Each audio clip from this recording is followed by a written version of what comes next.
बंदी छोड़ सतगुरु रामपाल जी भगवान की जय हो। परमपिता परमात्मा सारी सृष्टि के रचनहार, कुल मालिक, असंख्य ब्रह्मांडों के स्वामी, जगत गुरु, तीनों लोकों में प्रवेश करके सबका भरण पोषण करने वाले अकाल मूरत सौद स्वरूपी राम संत शिरोमणि सतगुरु रामपाल जी परमेश्वर जी के चरण कमल में हम सभी देश विदेश में बैठे सत्सेवक भाई बहनों की तरफ से उनके पावन चरण कमलों में कोटि कोटि दंडवत प्रणाम। और लाइव वीडियो देख रहे आप सभी भाई बहनों को दास की तरफ से प्यार भरा सत्साहिब। भाई और बहनों, दया परमपिता परमात्मा की, जिनके आशीर्वाद से एक बार पुनः साथ संगति के लिए परमेश्वर ने हमें मौका दिया है। और फेसबुक पे हमारा जो पेज है पवन दास इज लाइव, जब आप फेसबुक पे सर्च करेंगे पवन दास इज लाइव तो दास का फेसबुक पेज आ जाएगा। सभी भाई बहनों से प्रार्थना है, सच्चाई जानने के लिए और सच्चाई के नज़दीक रहने के लिए आप जी पेज को फॉलो करें, बेल आइकन को दबा दें, ताकि जब भी दास लाइव आए तो सबसे पहला मेरा वीडियो आपके पास में पहुंच जाए। सभी भाई बहन वीडियो को ज़्यादा से ज़्यादा शेयर कर दें। आप भाई बहन वीडियो को शेयर करें, तब तक दास परमात्मा का मंगलाचरण कर लेता है। फेसबुक के सभी ग्रुपों में, फेसबुक की आईडी पे, व्हाट्सएप के ग्रुपों में और पर्सनली आपके संपर्क में जितने भी भगत भाई बहन हैं या आपने जो ब्रॉडकास्ट बना रखे हैं, सभी पर एक बार ये वीडियो का लिंक शेयर कर दीजिए, ताकि ज़्यादा से ज़्यादा संख्या में भगत भाई बहन लाइव जुड़ सकें। और आज के इस वीडियो के 3 मुख्य टॉपिक हैं। सबसे पहला मुख्य टॉपिक रहेगा, 2 पीले पेज आए हुए हैं कल और परसों, उन दोनों पीले पेज के ऊपर विश्लेषण होगा। और उसके बाद में हमारे एक भगत भाई हैं, उनकी एक शंका का समाधान होगा। तो घंटे भर का लगभग वीडियो होगा। तो भाई बहन ज़्यादा से ज़्यादा एक बार वीडियो को हर जगह शेयर कर दे, तब तक हम सभी भाई बहन मिलके परमात्मा का मंगलाचरण करते हैं। वो हर जगह शेयर कर दे।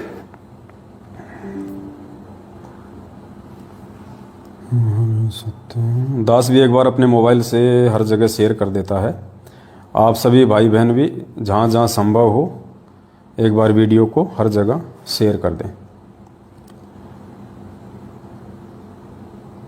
क्योंकि इन दिनों 2 पीले पर्चे आए हुए हैं। दोनों पीले पर्चे बहुत ज़्यादा महत्वपूर्ण हैं, जिसकी जानकारी आप सभी भाई बहनों को देनी अति आवश्यक है, ताकि आपकी आंखें खुलें, आपको सच्चाई का पता चले, आपको हकीकत का पता चले, आपके स्टेट कोऑर्डिनेटर और आपके वर्ल्ड कोऑर्डिनेटर की सच्चाई का भाई बहनों को पता चल सके। और धोखे से आप जिन्हें बहुत बड़ा भगत समझ के, बहुत अच्छे क्वालिटी के सेवादार समझ के आप जिनके पीछे लगे हुए हैं, आपकी वहाँ से मोह ममता हटे और सतगुरु रामपाल जी भगवान के वचन अनुसार आप जी भक्ति मार्ग पे ज्ञान को आधार बना के भक्ति करें। तो चलिए, दास परमात्मा का मंगलाचरण करता है, तब तक आप वीडियो को ज़्यादा से ज़्यादा शेयर कर दें। सत साहिब। बंदी छोड़ सतगुरु रामपाल जी भगवान की जय हो। गरीब नमो नमो सतपुरुष को नमस्कार, गुरु की नहीं सुर नर मुनि जन साधवा, संतों सर्वस दीन ही सतगुरु साहिब संत सब दंडोतम प्रणाम। आगे पीछे मध्य हुए तिनको जा कुर्बान, नराकार निर्विषम काल जाल भय भंजनाम, निर्लेपम निज निर्गुणम अकल अनुपबे सुन धुनम, सोहम सुरति समापतम सकल समाना नीरतल, उजल हिरंबर हरदम बेपरवा ऐथा है, वार पार नहीं मध्य तम गरीब जो सुमर सिद्ध होई, गणनायक गलताना करो अनुग्रह सोही, पारस पद परवाना आदि गणेश मनाऊं, गणनायक देवन देवा चरण कमल लो लाऊं, आदि अंत करु सेवा, परम शक्ति संगीतम हृदय सिद्धिदाता सोही अविगत गुण है अतीतम सत्य पुरुष निर्मोही जगदम्बा जगदीशम मंगल रूप मुरारी तन मन अर्पों शीसम भक्ति मुक्ति भंडारी सुर नर मुनि जन ध्यावें ब्रह्मा विष्णु महेशा शेष सहस मुख गावें पूजय आदि गणेशा इंद्र कुबेर सरीखा वरुण धर्म राय ध्यावें सुमरथ जीवन जी का मन इच्छा फल पावें 33 कोटि अधारा ध्यावें सैंस 88 उतरे भव जल पारा कट हैं यम की फांसी 33 कोटि अधारा ध्यावें सैंस 88 उतरे भव जल पारा कट हैं यम की फांसी। सत साहे बंदी छोड़ सतगुरु रामपाल जी भगवान की जय हो। एक सभी भाई बहनों से दास की हाथ जोड़ के विनती है, दास की प्रार्थना है, केवल एक बार आप जी जब दास लाइव आता है केवल एक बार आप जी सत साहिब कह के और कमेंट्स में अपना मैसेज डाल दें। उसके बाद में आप बिल्कुल भी मैसेज ना डालें, बिल्कुल भी कोई इमोजी, कोई चित्र, कोई कार्टून, फालतू की बातें कुछ भी ना डालें आप। कमेंट्स को कोई नहीं पढ़ने वाला, कोई नहीं देखने वाला। कोई कुछ भी कमेंट्स कर रहा है नादानी में, हमें कोई उल्टा सीधा बोल रहा है, उनको बोलने दो, वो हमारे भाई बहन हैं, नादान हैं, अभी काल प्रेरित हैं। सिर्फ एक बार आप लोग सत्साहिब कह दीजिए, उसके बाद में शांति से बैठ के आप जी लाइव वीडियो देखा करें। दूसरे भाई बहन भी डिस्टर्ब होते हैं बार बार ये मैसेज डालने से। आप केवल एक बार मैसेज डालें, फिर शांत होकर चुपचाप बैठ जाएं। जिस काम के लिए परमात्मा हमें निमित्त बनाते हैं उस काम पे हम ज्यादा फोकस रखें। तो आज का लाइव वीडियो हम शुरू करते हैं। काफी संख्या में भाई बहन जुड़ चुके हैं। तो सबसे पहले हम शुरू करते हैं एक पीले पेज से। वैसे तो 2 पीले पेज हैं और उसके बाद में एक जोधपुर से हमारे भगत भाई हैं, उनकी एक शंका है, उसके बाद हम उस शंका पे चलेंगे। तो सबसे पहले हम चलते हैं एक पीले पेज पे जो दिनांक 8 जुलाई 2022 को आया था। 8 जुलाई 2022 को ये पीला पेज 2 पृष्ठ का सतलोक आश्रम मैनेजमेंट हरियाणा के द्वारा ये पीला पेज निकाला गया है। दास आपको पढ़ के सुनाएगा, आप ध्यान से पढ़िएगा। बहुत ही मज़ेदार किस्सा है, सुन के आपको हंसी भी आएगी, आपको शर्मिंदगी भी होगी, आपको दुख भी होगा कि हम किन मूर्खों के बीच में फंसे पड़े हैं। 90% संगत चक्की के 2 पार्ट सतलोक आश्रम मैनेजमेंट हरियाणा और कोऑर्डिनेटरों के बीच में फंसी पड़ी है, यानी गुरुदेव के कलयुगी परिवार और मनमुखी रूप से ये कोऑर्डिनेटर लोग चक्की के 2 पार्ट हैं। बीच में बेचारे गेहूं रूपी भगत हैं जो पिसते जा रहे हैं। तो दिनांक 8 जुलाई 2022 को समय रात्रि को 10:10 पे, बताओ, मतलब रात को 10:15 बजे भी गुरुजी का आदेश आता है इनके पास में हिसार जेल से। 24 घंटे हिसार जेल खुली रहती है इन लोगों के लिए। देखो समय लिखा हुआ, देखो यहाँ साइड में, देखो यहाँ आप लोगों के, देखो समय, ये बताओ 10:10 PM, बताओ रात को 10:15 बजे भी हिसार जेल से मैसेज आते हैं गुरुजी के। मतलब इनकी कोई बहुत ऊंची जान पहचान है, कोई मोटा भाई जैसे लोगों से।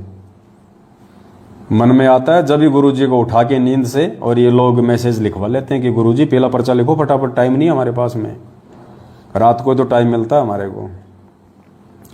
तो दिनांक 8 जुलाई 2022 और मैसेज क्या है एक बार सभी भाई बहन ध्यान से पढ़ें। उत्तर प्रदेश की सर्व संगत से प्रार्थना है। उत्तर प्रदेश की संगत के लिए ये पीला पर्चा रात के 10:15 बजे हिसार जेल से गुरुजी से लिखवाया गया है। इन लोगों के अनुसार उत्तर प्रदेश की सर्व संगत से प्रार्थना है कि सतगुरुदेव जी का आदेश आया है कि उत्तर प्रदेश एक बड़ा स्टेट होने के कारण उत्तर प्रदेश को 2 भागों में बांटा गया है।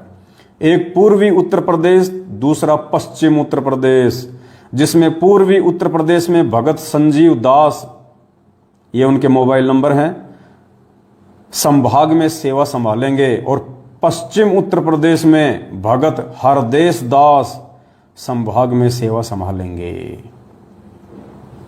उत्तर प्रदेश की संगत को ये कह के दो भागों में बांट दिया गया है। उत्तर प्रदेश की संगत के ऊपर दो तानाशाही हिटलर खड़े कर दिए गए हैं, ये कहकर ये बहाना बना के कि गुरुजी का आदेश है, उत्तर प्रदेश बहुत बड़ा है और उत्तर प्रदेश है ना एक भगत के संभलने में नहीं आ रहा, तो उत्तर प्रदेश के दो फाड़ कर दो, दो हिस्से कर दो उत्तर प्रदेश के, एक पूर्वी उत्तर प्रदेश, एक पश्चिमी उत्तर प्रदेश। और पूर्वी उत्तर प्रदेश की सेवा संभालेंगे भगत संजीव दास, जो कि पहले से ही उत्तर प्रदेश के स्टेट कोऑर्डिनेटर हैं, संजीव दास।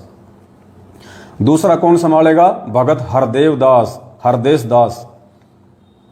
तो इन दो महापुरुषों को उत्तर प्रदेश का हिस्सा बांट दिया गया है, उत्तर प्रदेश का विभाजन कर दिया गया है और इन दो महापुरुषों को सेवा दे दी गई है। और संभाग भी लिख दिए हैं, गोंडा, बहराइच, श्रावस्ती, बलरामपुर, बस्ती, सिद्धार्थनगर, संत कबीर नगर, अयोध्या, बाराबंकी, अंबेडकर नगर, सुल्तानपुर, अमेठी, सीतापुर। मतलब आधे जिले तो दे दिए संजीव हुड्डा को, संजीव दास उर्फ संजीव हुड्डा, जो कि बरवाला कांड के समय से ही उत्तर प्रदेश का स्टेट कोऑर्डिनेटर था। और अब इस संजीव दास के साथ में ऐसा क्या हो गया कि अब संजीव दास से उत्तर प्रदेश संभाला ही नहीं जा रहा। ऐसा अचानक से क्या हो गया? जो आदमी पिछले 8 साल से पूरे उत्तर प्रदेश को संभाल रहा है, अब अचानक से ऐसा क्या हो गया कि उत्तर प्रदेश उसके संभालने में नहीं आ रहा और उत्तर प्रदेश के दो भाग कर दिए गए हैं गुरुजी का नाम लेके। दरअसल हकीकत इसके पीछे क्या है वो आपको दास बताएगा। 14 जून 2022 को उत्तर प्रदेश में भी इन्होंने एक फर्जी आश्रम बना रखा है शामली में। तो उत्तर प्रदेश के शामली फर्जी आश्रम में कबीर प्रकट दिवस मनाया जा रहा था और आप सबको पता है पुण्यात्माओं, ये सब के सब लोग काल प्रेरित हैं, काल भगवान इनके सिर पे बैठे हैं और परमात्मा कहते हैं तत्व ज्ञान कोई ना कह रे झूमकरा, ये पैसे ऊपर नाच सुनो रे झूमकरा। सारा का सारा ड्रामा माया के पीछे हो रहा है, पैसों के लिए हो रहा है। उत्तर प्रदेश का स्टेट कोऑर्डिनेटर संजीव हुड्डा आजकल सतलोक आश्रम मैनेजमेंट हरियाणा की बातें ज्यादातर नहीं मानता है, अपनी मनमानियां करता है, ज्यादातर पैसा संगत के दान ज्योति पाठ का अपने पास में रख लेता है, मैनेजमेंट को ऊपर नहीं भेजता है। तो मैनेजमेंट को दर्द हो गया कि सारा पैसा हरामखोर अकेला खा रहा है, हम क्या अपनी ऐसी तैसी करवाने के लिए बैठे हैं? हमने किस लिए तेरे को स्टेट कोऑर्डिनेटर बनाया था उत्तर प्रदेश का? ये शामली में हमने क्यों करोड़ों रुपया लगा के ये फर्जी आश्रम खोला है? तेरे अकेले का पेट भरने के लिए, तेरे अकेले का घर भरने के लिए? हम क्या खाएंगे? भैंस का गोबर हमें कौन देगा फिर कमा कमा के? तो इस बात को लेके काफी दिनों से सतलोक आश्रम मैनेजमेंट हरियाणा अर्थात गुरुजी के कलयुगी परिवार के बीच में, अर्थात महेंद्र भगोड़े के बीच में, जो कि गुरुजी का कलयुगी छोटा भाई है, 2014 बरवाला कांड से भगोड़ा घोषित है, पिछले 8 साल से पुलिस के आगे दुम छुपा के छिपता फिर रहा है, जिंदा है या मुर्दा है ये भी भरोसा नहीं है। तो संजीव हुड्डा के नाक में नकेल डालते हुए कि बेटा अकेले तो नहीं खाने देंगे, मर जाएंगे लेकिन अकेला नहीं खाने देंगे, तो मैनेजमेंट ने अपना एक पालतू कुत्ता और खड़ा कर दिया, कोई हरदेश नाम का है, उसको खड़ा कर दिया संजीव हुड्डा के बराबर में। अपने आत्माओं एक स्टेट में यदि 2 स्टेट कोऑर्डिनेटर बनेंगे तो जाहिर सी बात है उन दोनों स्टेट कोऑर्डिनेटर में भी 36 का आंकड़ा रहेगा, क्योंकि जहां पूरे स्टेट का माल अकेला संजीव हुड्डा खा रहा था, अब आधे स्टेट का माल दूसरा व्यक्ति खाने के लिए आ गया, तो कुत्ता लड़ाई तो जाहिर सी बात है। भगत तो बन के रहेंगे नहीं वो दोनों, भाई भाई बन के तो रहेंगे नहीं वो दोनों में 36 का आंकड़ा। हरदेश दास जो कि नया है, सतलोक आश्रम मैनेजमेंट हरियाणा के द्वारा भेजा गया, और संजीव हुड्डा जो कि पहले से स्टेट कोऑर्डिनेटर है। तो अब इन दोनों को सेवा बांट दी गई 50-50 उत्तर प्रदेश की। और मजेदार वाकया क्या हुआ, हजारों की संख्या में संगत ने भी अपनी आंखों से देखा। कबीर प्रकट दिवस 14 जून 2022 इसी बात को लेके सतलोक आश्रम शामली उत्तर प्रदेश में सतलोक आश्रम मैनेजमेंट हरियाणा के मुख्य व्यक्तियों के बीच में बहस छिड़ गई। पैसों को लेके, माया को लेके, आश्रमों के बंटवारों को लेके। और हुआ क्या पुण्यात्माओं, वो बहस इतनी आगे बढ़ गई, वो बातचीत इतनी आगे बढ़ गई कि उत्तर प्रदेश के स्टेट कोऑर्डिनेटर संजीव हुड्डा और इनका जो वर्ल्ड कोऑर्डिनेटर है देशराज मान, डीडीए फ्लैट सादरा दिल्ली में रहता है, महेंद्र भगोड़े की बुआ का लड़का है, जिसको गुरुजी की बुआ का लड़का भी कह सकते हैं, यानी गुरुजी की बुआ का लड़का। तो गुरुजी की बुआ का लड़का जिसको महेंद्र भगोड़े ने वर्ल्ड कोऑर्डिनेटर बना रखा, यानी सभी कोऑर्डिनेटरों का बाप। हिंदुस्तान के जितने भी स्टेट कोऑर्डिनेटर हैं, जिला कोऑर्डिनेटर हैं, जिला कोऑर्डिनेटर हैं, संभागीय कोऑर्डिनेटर हैं और देश विदेश के जितने भी जो कोऑर्डिनेटर हैं उन सबका बाप बना रखा है गुरुजी के बुआ के लड़के को, देशराज को। ये देशराज कौन है? ये देशराज वही है, सारनामी है। और 2016 में ये दास के घर पे जयपुर आया था अपने सारनामी कुछ गुंडों के साथ में, 2 गाड़ियां भर के लेके आया था, हॉकी, बेसबॉल, रोड लेके आए थे। और दास जैसा कि बार बार आप लोगों को एक वीडियो दिखाता है मेरी मारपीट का, इन लोगों ने मुझे घर में बंद करके 10-15 मिनट तक जानवरों की तरह हॉकी से, बेसबॉल से मारा था। ये वही देशराज है जो गुरुजी की बुआ का लड़का है, सारनामी। बहुत पहुंचा हुआ भगत है, छोटा मोटा भगत नहीं, आप ऐसा वैसा मत समझना इसको। चौणक ऋषि की तरह बहुत ज्यादा भक्ति इसके पास में। जैसे चौणक ऋषि ने 4 एटम बम बनाए थे ना, ये पिस्तौल रखता है, ध्यान रखना। इसके साथ ज्यादा वाद विवाद नहीं करने का, ज्यादा छेड़ाछाड़ी नहीं करना इसके साथ में। इसको बहुत इज्जत देने का, इसको बहुत प्यार से बोलने का और इससे डरने का। और जहां भी आपको देशराज जी दिखाई दें, वर्ल्ड कोऑर्डिनेटर, झुक के सलाम करने का, आदाब आदाब, सलाम साहब, सलाम साहब, ऐसे करने का। नहीं तो ये भाई साहब तमंचा निकाल के, ऐसा निकाल के पिस्तौल, और ये कब क्या कर देंगे कोई भरोसा नहीं है। अगर आपको लाइव एग्जाम्पल देखना है तो आप भिवानी आश्रम में चले जाओ। एक भगत की पैर में इसने गोली मार रखी है, बेचारा आश्रम में पड़ा हुआ है। तो डर के रहने का, अगर भक्ति करनी है, संत रामपाल जी महाराज जी की भक्ति करनी है, तो देशराज जैसे वर्ल्ड कोऑर्डिनेटर से डर के रहने का, उसकी इज्जत करने का। वो आपके घर पे आ जाए, जो मांगे उसको देने का, जो भी मांगे देने का। आप समझ गए होंगे मैं क्या कह रहा हूं। अगर भक्ति करनी है तो रोटी नहीं, रोटी तो खाएगा वो, और भी कुछ मांगे मनोरंजन के लिए तो उसको देने का। नहीं तो वो टिकने नहीं देगा आप लोगों को, गुरुद्रोही का पर्चा निकलवा देगा। हो सकता है आपको पिस्तौल से भी उड़ा दे, कोई बड़ी बात नहीं है। तो वहां पे देशराज जी भी पहुंच गए और स्टेट कोऑर्डिनेटर संजीव हुड्डा जी बैठे हुए थे, हरदेश दास जी बैठे हुए थे, और भी गणमान्य व्यक्ति, इज्जतदार व्यक्ति, पहुंचे हुए महानुभाव वहां पे बैठे हुए थे। और उत्तर प्रदेश के भाई बंटवारे को लेके, आश्रमों के बंटवारों को लेके बात इतनी ज्यादा आगे बढ़ गई कि साहब देशराज और स्टेट कोऑर्डिनेटर संजीव हुड्डा दोनों में कुत्ता लड़ाई छिड़ गई। संजीव हुड्डा देशराज को मार रहा है, देशराज संजीव हुड्डा को मार रहा है, कुत्ता लड़ाई। 10-15 तो संजीव हुड्डा ने मारे, 10-15 देशराज ने मारे। और पूरी संगत ने देखा वहां पे, सिर्फ आश्रमों के बंटवारों को लेके। क्योंकि भाई साहब बिना गुरुजी की आज्ञा के, बिना गुरुजी के आदेश के अगर तुम आश्रम खोलोगे तो कुत्ता लड़ाई छिड़ेगी, बताओ। हजारों की संख्या में संगत ने वहां पे देखा। उसके चलते फिर यह पीला पर्चा निकाला गया है कि उत्तर प्रदेश की सर्व संगत से प्रार्थना है, सतगुरुदेव जी का आदेश आया है कि उत्तर प्रदेश एक बड़ा स्टेट होने के कारण उत्तर प्रदेश को 2 भागों में बांटा गया है।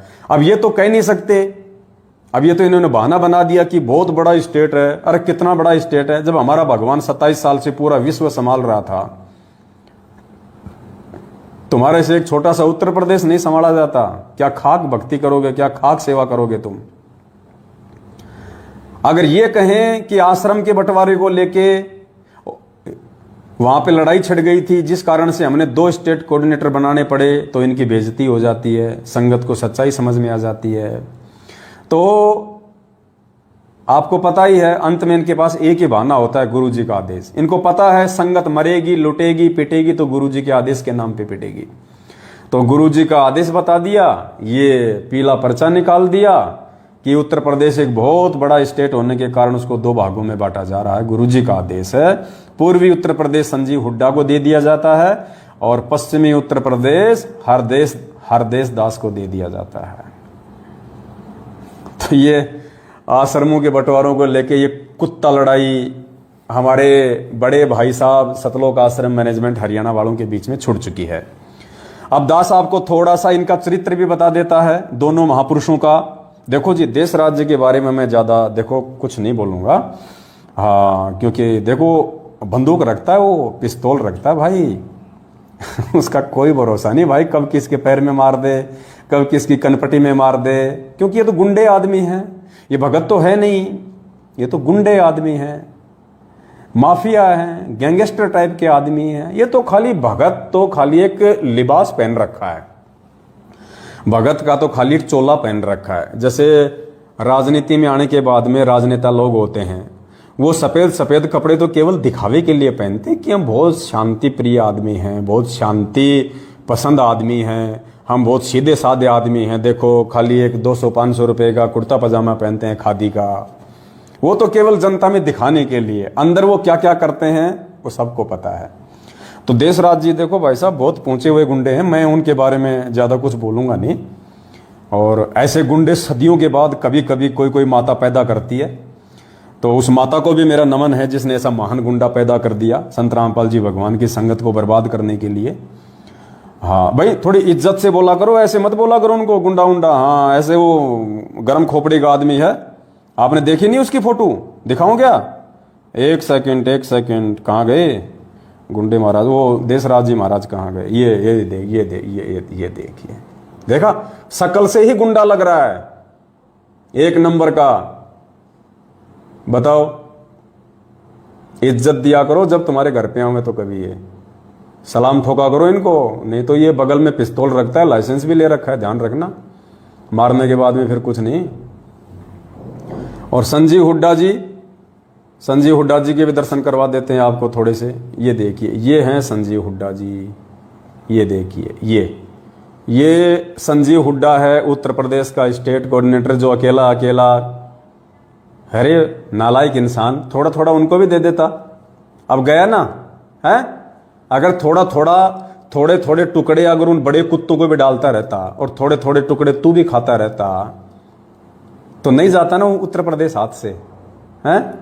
अब करवा लो अपनी ऐसी तैसी, दे दिया आधा उत्तर प्रदेश अपने मामा जी को।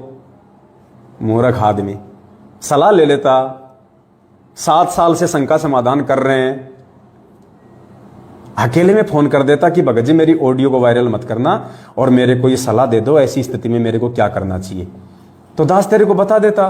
मूर्ख आदमी, ना घर का रहा ना घाट का, धोबी का कुत्ता बन के रह गया, आधा उत्तर प्रदेश दे दिया। ऐसे 7 साल से ऐसे ही रगड़म पट्टी खेल रहा था क्या? नालायक आदमी। ऐसे ऐसे मूर्ख व्यक्ति पैदा हो गए दुनिया में, अब क्या बताएं। अब तो सबसे पहले दास आपको देशराज जी का थोड़ा सा चरित्र दिखा देता है कि ये कितने बड़े सारनामी हैं, कितने बड़े भगत हैं। ये धन्य है इसकी माता जिसने इतना बड़ा गाड़ीबाज पैदा किया और फिर इसको संत रामपाल जी की संगत से काल भगवान ने जोड़ दिया भगतों की ऐसी तैसी करने के लिए, जो आज कर भी रहा है सबका बाप बन के, स्टेट कोऑर्डिनेटर बन के। तो थोड़ी सी इसकी झलक दास आपको दिखा देता है देशराज जी की। जी लगा के बोला करो भाई इनको, ऐसे छोटा मोटा आदमी नहीं आजकल, ये बहुत बड़ा आदमी है।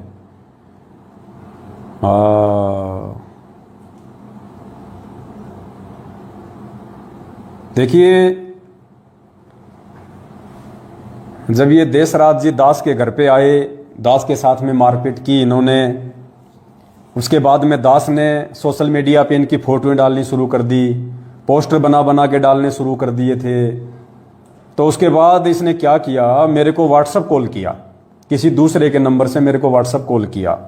अब खुदा न खास्ता उस समय मैंने दूसरे मोबाइल में रिकॉर्डिंग चालू कर रखी थी, ये भी मालिक की दया थी, परमात्मा ने रिकॉर्डिंग इसकी करवानी थी, क्योंकि व्हाट्सअप कॉल पे रिकॉर्डिंग होती नहीं, तो इसने सोचा जी भर के गाड़ियां निकाल ले, और व्हाट्सअप कॉल पे रिकॉर्डिंग होती नहीं।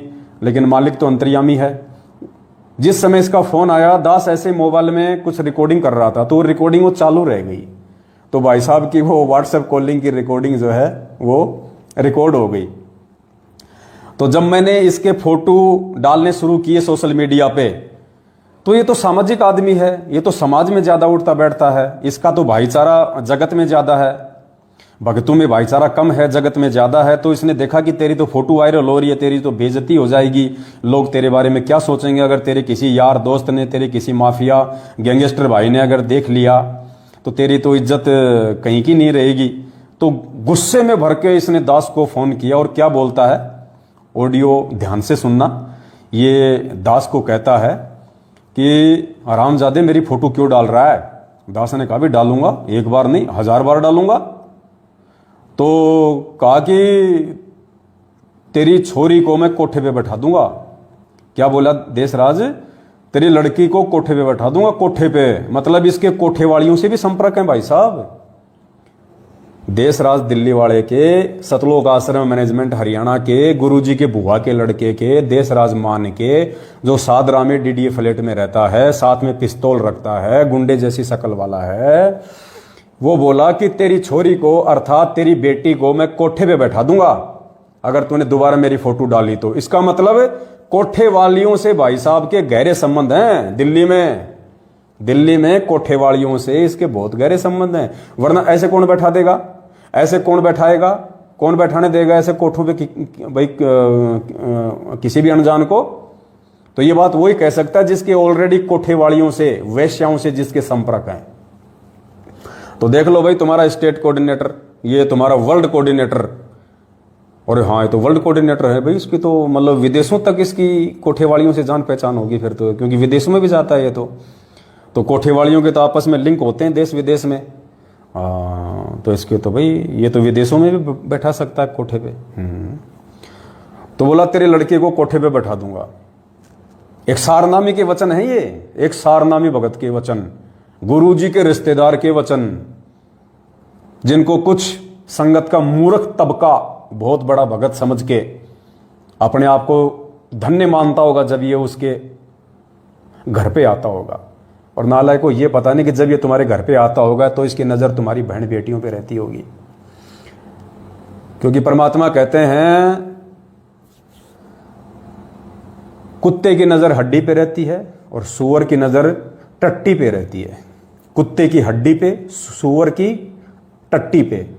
और ऐसे जो माफिया टाइप के जो व्यक्ति होते हैं, जो भगत के नाम पे गुंडे, तो उनकी नजर कहां रहती होगी सोचो। जो मुझ पवन दास को, एक भगत को, अपने भगत भाई को ये कह रहा है कि तेरी बेटी को मैं कोठे पे बैठा दूंगा, तो ऐसा व्यक्ति, ऐसा वर्ल्ड कोऑर्डिनेटर जब आपके घर पे आएगा तो उसकी नजर आपकी माँ और बहन बेटी पे रहेगी। यदि युवा है तो बूढ़ियों पे नजर नहीं डालता ये, क्योंकि वर्ल्ड कोऑर्डिनेटर है, इसको क्या कमी है भाई साहब। बूढ़ी औरतों पे क्यों नजर डालेगा ये। अनाप शनाप संगत का पैसा करोड़ों की संख्या में है। जब मर्जी आवे, इसने अपना पासपोर्ट बनवा रखा, वीजा इसके जेब में रहता है। जब मर्जी अमेरिका जाए, जब मर्जी नेपाल जाए, जब मर्जी पाकिस्तान जाए, क्योंकि वर्ल्ड कोऑर्डिनेटर है। हराम का पैसा 24 घंटे इसकी जेब में रहता है संगत का। तो ये बड़ी बूढ़ियों पे क्यों नजर डालेगा, ये तो जवान पे नजर डालेगा। तो भाई साहब सोच समझ के अपने घर पे इसको बुलाओ, तो सोच समझ के बुलाना। वर्ल्ड कोऑर्डिनेटर, फिर तुम इसको रोक भी नहीं पाओगे, तुम इसको दबा भी नहीं पाओगे, तुम इसको रोक भी नहीं पाओगे, क्योंकि वर्ल्ड कोऑर्डिनेटर है। अगर भक्ति करनी है तो फिर इसकी हर बात माननी पड़ेगी, गुलामी सहन करनी पड़ेगी। तो सुनिए देशराज भाई साहब क्या कह रहे हैं कि तेरी छोरी को कोठे पे बैठा दूंगा। और फिर दास को क्या कह रहा है कि अपने साले के मुंह में मूतूंगा, अपने साले के मुंह में मूतूंगा। बताओ, मेरे मुंह में मूतेगा वो। अब बताओ, इसने मुंह में मूतने की रिहर्सल भी कर रखी है। अब हो सकता है अपने परिवार वालों के मुंह में मूतता होगा ये, तो इसने वो रिहर्सल कर रखी है मुंह में मूतने की। वरना ऐसे कैसे मूत देगा मुंह में, एक बात बताओ, ऐसे कैसे मूत देगा। तो इसको अच्छे से पता कि मुंह में कैसे मूता जाता है। वर्ल्ड कोऑर्डिनेटर भाई, पावर है इसके पास, मुंह में मूत दे, आंख में मूत दे, मूत दे तो मूत दे, कौन सी बड़ी बात है बताओ। घर की भाई लिखने वाला काका, इसको कौन रोक दे भाई साहब। तो ये बहुत पहुंचा हुआ आदमी है, बहुत पहुंचा हुआ महापुरुष है। सतलोक आश्रम मैनेजमेंट हरियाणा का वर्ल्ड कोऑर्डिनेटर, महेंद्र भगोड़े की बुआ का लड़का, देशराज मान। फोटो एक बार फिर से दिखा देता हूं भाई बहनों को, ध्यान रखना। ये ऐसा ऐरा गैरा आदमी नहीं है, कहीं तुम सोचो ऐसे ऐरा गैरा आदमी है, वर्ल्ड कोऑर्डिनेटर है। देखो ये देखो, शक्ल से देखो कितना बड़ा गुंडा लग रहा है। देखो मुंह देखो इसका, ऐसा लग रहा है जैसे इसने भी कई बार मुंह में मुतवाया हो। ये देखो, हाँ। चलिए अब चलते हैं अपन भाई साहब के एक उस वीडियो के ऊपर जिसका दास ने अभी जिक्र किया था कि अपने साले के मुंह में मुतूंगा और तेरी छोरी को कोठे पे बैठा दूंगा। ठीक है भाई साहब, बैठा सकते हो तुम, काल का लोग है, तुम काल के एजेंट हो, तुम्हें कौन रोके। तो ध्यान से सुनो भाई बहनों। हेलो हेलो हेलो हेलो, हाँ लिया, हेलो। हाँ जी, कौन बोल रहे हो? कौन बोल रहे हो? कौन बोल रहे हैं? तेरा बाप बोल रहा हूँ। तेरी सारी तो छोड़ दिया था, कोई छोड़ दिया था तुझे, ध्यान रखिए। कब तेरे मैं बोला रे भाई साहब कौन बोल रहे हो? बोले तेरा बाप बोल रहा हूँ। अरे मेरे बाप को तो मरे हुए 1-1.5 साल हो गई। तेरा बाप बोल रहा हूँ मेरे साले, अब का तो तने छोड़ दिया था, अब की बार नहीं छोड़ने का। बताओ, मतलब 2016 में तो तेरे को मार के नहीं गए, छोड़ दिया था, अब की बार नहीं छोड़ूंगा, तेरा बाप बोल रहा हूँ। वाह जी बापू जी। देशराज, मेरा भी दूसरा नाम देशराज ही है, गांव में मेरे को देशराज ही कहते हैं। पवन तो मेरा डॉक्यूमेंट्स में नाम है, बाकी मेरे रिश्तेदार गांव वाले सब मेरे को देशराज ही कहते हैं। तो बोलो देशराज का देशराज बाप। यार कमाल के स्टेट कोऑर्डिनेटर पाल रखे हैं महेंद्र भगोड़े ने भाई, कमाल के गुंडे पाल रखे हैं भाई, तगड़े।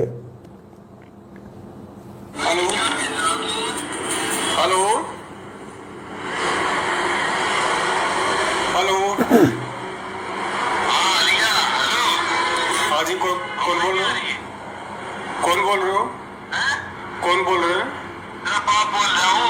तेरी सारी तो छोड़ दिया था, कोई छोड़ दिया था तुझे, ध्यान रखिए। कब तेरे दिमाग में क्रोध बहने हो। कौन बोल रहे हो बड़े भैया? छोड़ दिया तो बच्ची नहीं उठाऊंगा, आज से उठाऊंगा उठ में। बहनचोद तो बराबर लैंडलॉर्ड है क्या? अरे यार गाड़ी थोड़ी निकालते भाई साहब ऐसे। नहीं गाड़ी नहीं निकालते तो ये काम क्यों कर रहा तू? हाँ मेरी फोटो लगाकर बच्चा नहीं भेजेगी मुझे। भाई साहब आप अपने आप को परम संत रामपाल जी महाराज के शिष्य कहते हो और आप गालियां निकाल रहे हो, कैसे भगत हो आप? तो कौन होता है मेरे से पूछने वाला? पूछने वाला क्यों नहीं होता हूँ मैं? जो गाली निकालेगा उससे सवाल जवाब नहीं किया जाता क्या? अरे तो फोटो कैसे डालना मैंने? फोटो डालूंगा, 1000 बार डालूंगा, 100 बार डालूंगा। अब क्या बात है, मुंह में मुद्दों में ध्यान रखिए और डाल दो इसका। मुंह में मुद्दोगे? मुंह में मुद्दोगे क्या? अरे भाई साहब नहीं, कपड़ा दो भगत जी, कपड़ा दो। वो कहाँ है मेरा? वो दो, वो वाइट वाला दो, पीछे रखा भगत जी। ऐसे नहीं, वैसे नहीं बात बनती, ऐसे नहीं। पता नहीं भाई साहब, इसका कोई भरोसा नहीं है भगत जी, ये कब मूत दे, ये मोबाइल में मूत दे, इसका भरोसा नहीं, क्योंकि ये वर्ल्ड कोऑर्डिनेटर है। छोटा मोटा कोऑर्डिनेटर हो तो बात अलग है, अब वर्ल्ड कोऑर्डिनेटर क्या पता मुंह में मूत दे, तो मैं तो अपना मुंह का पहले ही इंतजाम कर देता हूँ। बताओ कौन बोल रहे हैं? तेरा बाप बोल रहा हूँ। तेरी सारी तो छोड़ दिया था, कोई छोड़ दिया था तुझे, ध्यान रखिए। कब तेरे दिमाग में क्रोध बहने हो। कौन बोल रहे हो बड़े भैया? छोड़ दिया तो बच्ची नहीं उठाऊंगा, आज से उठाऊंगा उठ में। बहनचोद तो बराबर लैंडलॉर्ड है क्या?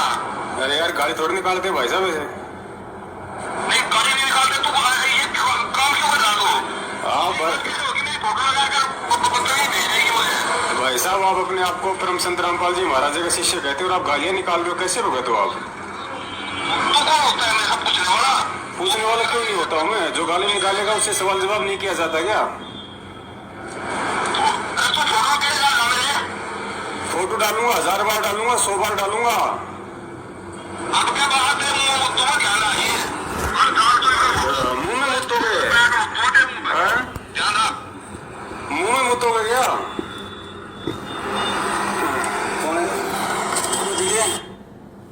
तो भाई और बहनों,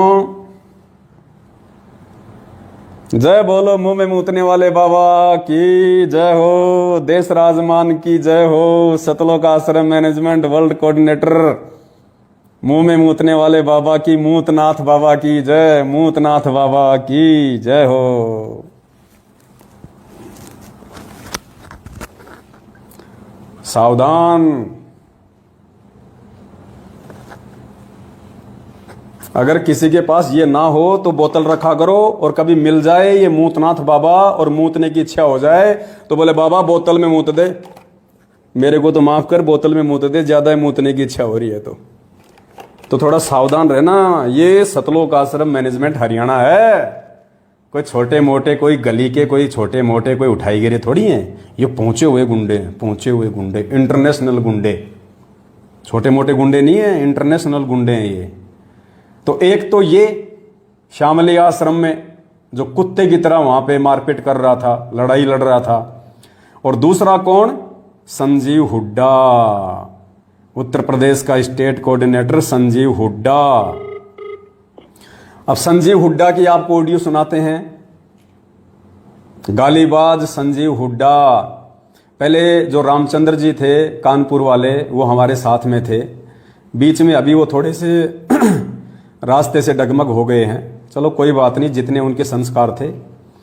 तो उस समय रामचंद्र जी ने संजीव हुड्डा से बात करी थी, क्योंकि पहले ये जब हमने जो बरवाला कांड हुआ था ना 2014 में, तो ये क्या करते थे मैनेजमेंट वाले, 18 नवंबर के दिन हर साल ये काला दिवस मनाते थे। तो रामचंद्र जी ने सवाल किया, भाई काला दिवस क्यों मना रहे हो, लखनऊ में क्या कर रहे हो, 18 नवंबर को क्या कर रहे हो। तो स्टेट कोऑर्डिनेटर भाई साहब क्या कह रहे हैं पता है, बातों बातों में रामचंद्र जी को कह रहे हैं कि रे रामचंद्र रंडी के बीज, बताओ रंडी के बीज,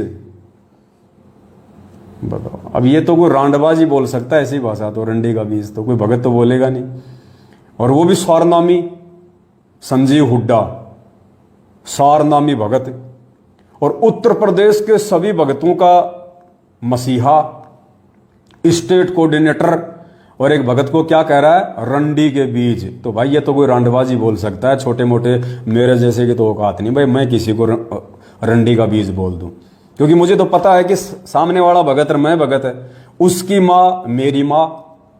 अगर मैं दूसरे भगत की माँ को, दूसरे भगत को गाली दूं कि रंडी के बीज, तो सोचो मैंने तो मेरी माँ को रंडी बोल दिया, मेरी माँ को। तो संजीव हुड्डा को यह पता नहीं कि तूने रामचंद्र जी को नहीं, तूने अपनी माँ को रंडी बोल दिया, अपनी माँ को। बताओ, आज इनका खून तो खोल रहा होगा तगड़ा कि बेटा अब की बार मिल गए तो सरी कलम करेंगे इसका तो। परमात्मा कहते हैं सिर पे साई सत्य है तो को क्या बहेरे, तुम्हारे जैसे रांडबाज। तो देखो भक्तों, जो नए भाई बहन है ना, उनको विचार करना चाहिए इन बातों पे। तुम किन लोगों को अपने घरों पे बुलाते हो, तुम किन 2 कौड़ी के टुच्चे, किन 2 कौड़ी के टुच्चे गुंडे मवालियों की तुम गुलामी कर रहे हो, भगत के नाम पे धब्बे, जिनको बोलने तक की तमीज नहीं। भगतों को कह रहे हैं रंडी के बीज, सुनाऊंगा भी। वो कह रहा है कि इस अपने साले के मुंह में मूतूंगा, तेरी छोरी को कोठे पे बैठा दूंगा, बहन की गाड़ी निकाल रहा है। ये जो नई संगत है ना, जो नई संगत जुड़ रही है फर्जी नामदान केंद्रों से, मेरी उन सभी भाई बहनों से प्रार्थना है, तुम इंसान हो या जानवर हो, अगर तुम जानवर हो, तुम्हारे अंदर बुद्धि नहीं है, तब तो ठीक है। बेबुद्धि लोगों को तो ऐसे ही गुंडे मवाली लोगों के हाथों में रहना चाहिए। अगर तुम इज्जतदार हो, तुम समझदार हो, अगर तुम इंसान हो और संत रामपाल जी के तत्वज्ञानी भगत हो, उसके बाद भी तुम ऐसे टुच्चे गुंडे मवाली 2 कौड़ी की औकात वाले भगतों को रंडी के बीज बोलने वाले, मुंह में मूतने वाले मूतनाथों के पीछे तुम चल रहे हो। और अपना वर्ल्ड कोऑर्डिनेटर बना के, स्टेट कोऑर्डिनेटर बना के तुमने उनको अपने सिर पे बैठा रखा है ताज की तरह।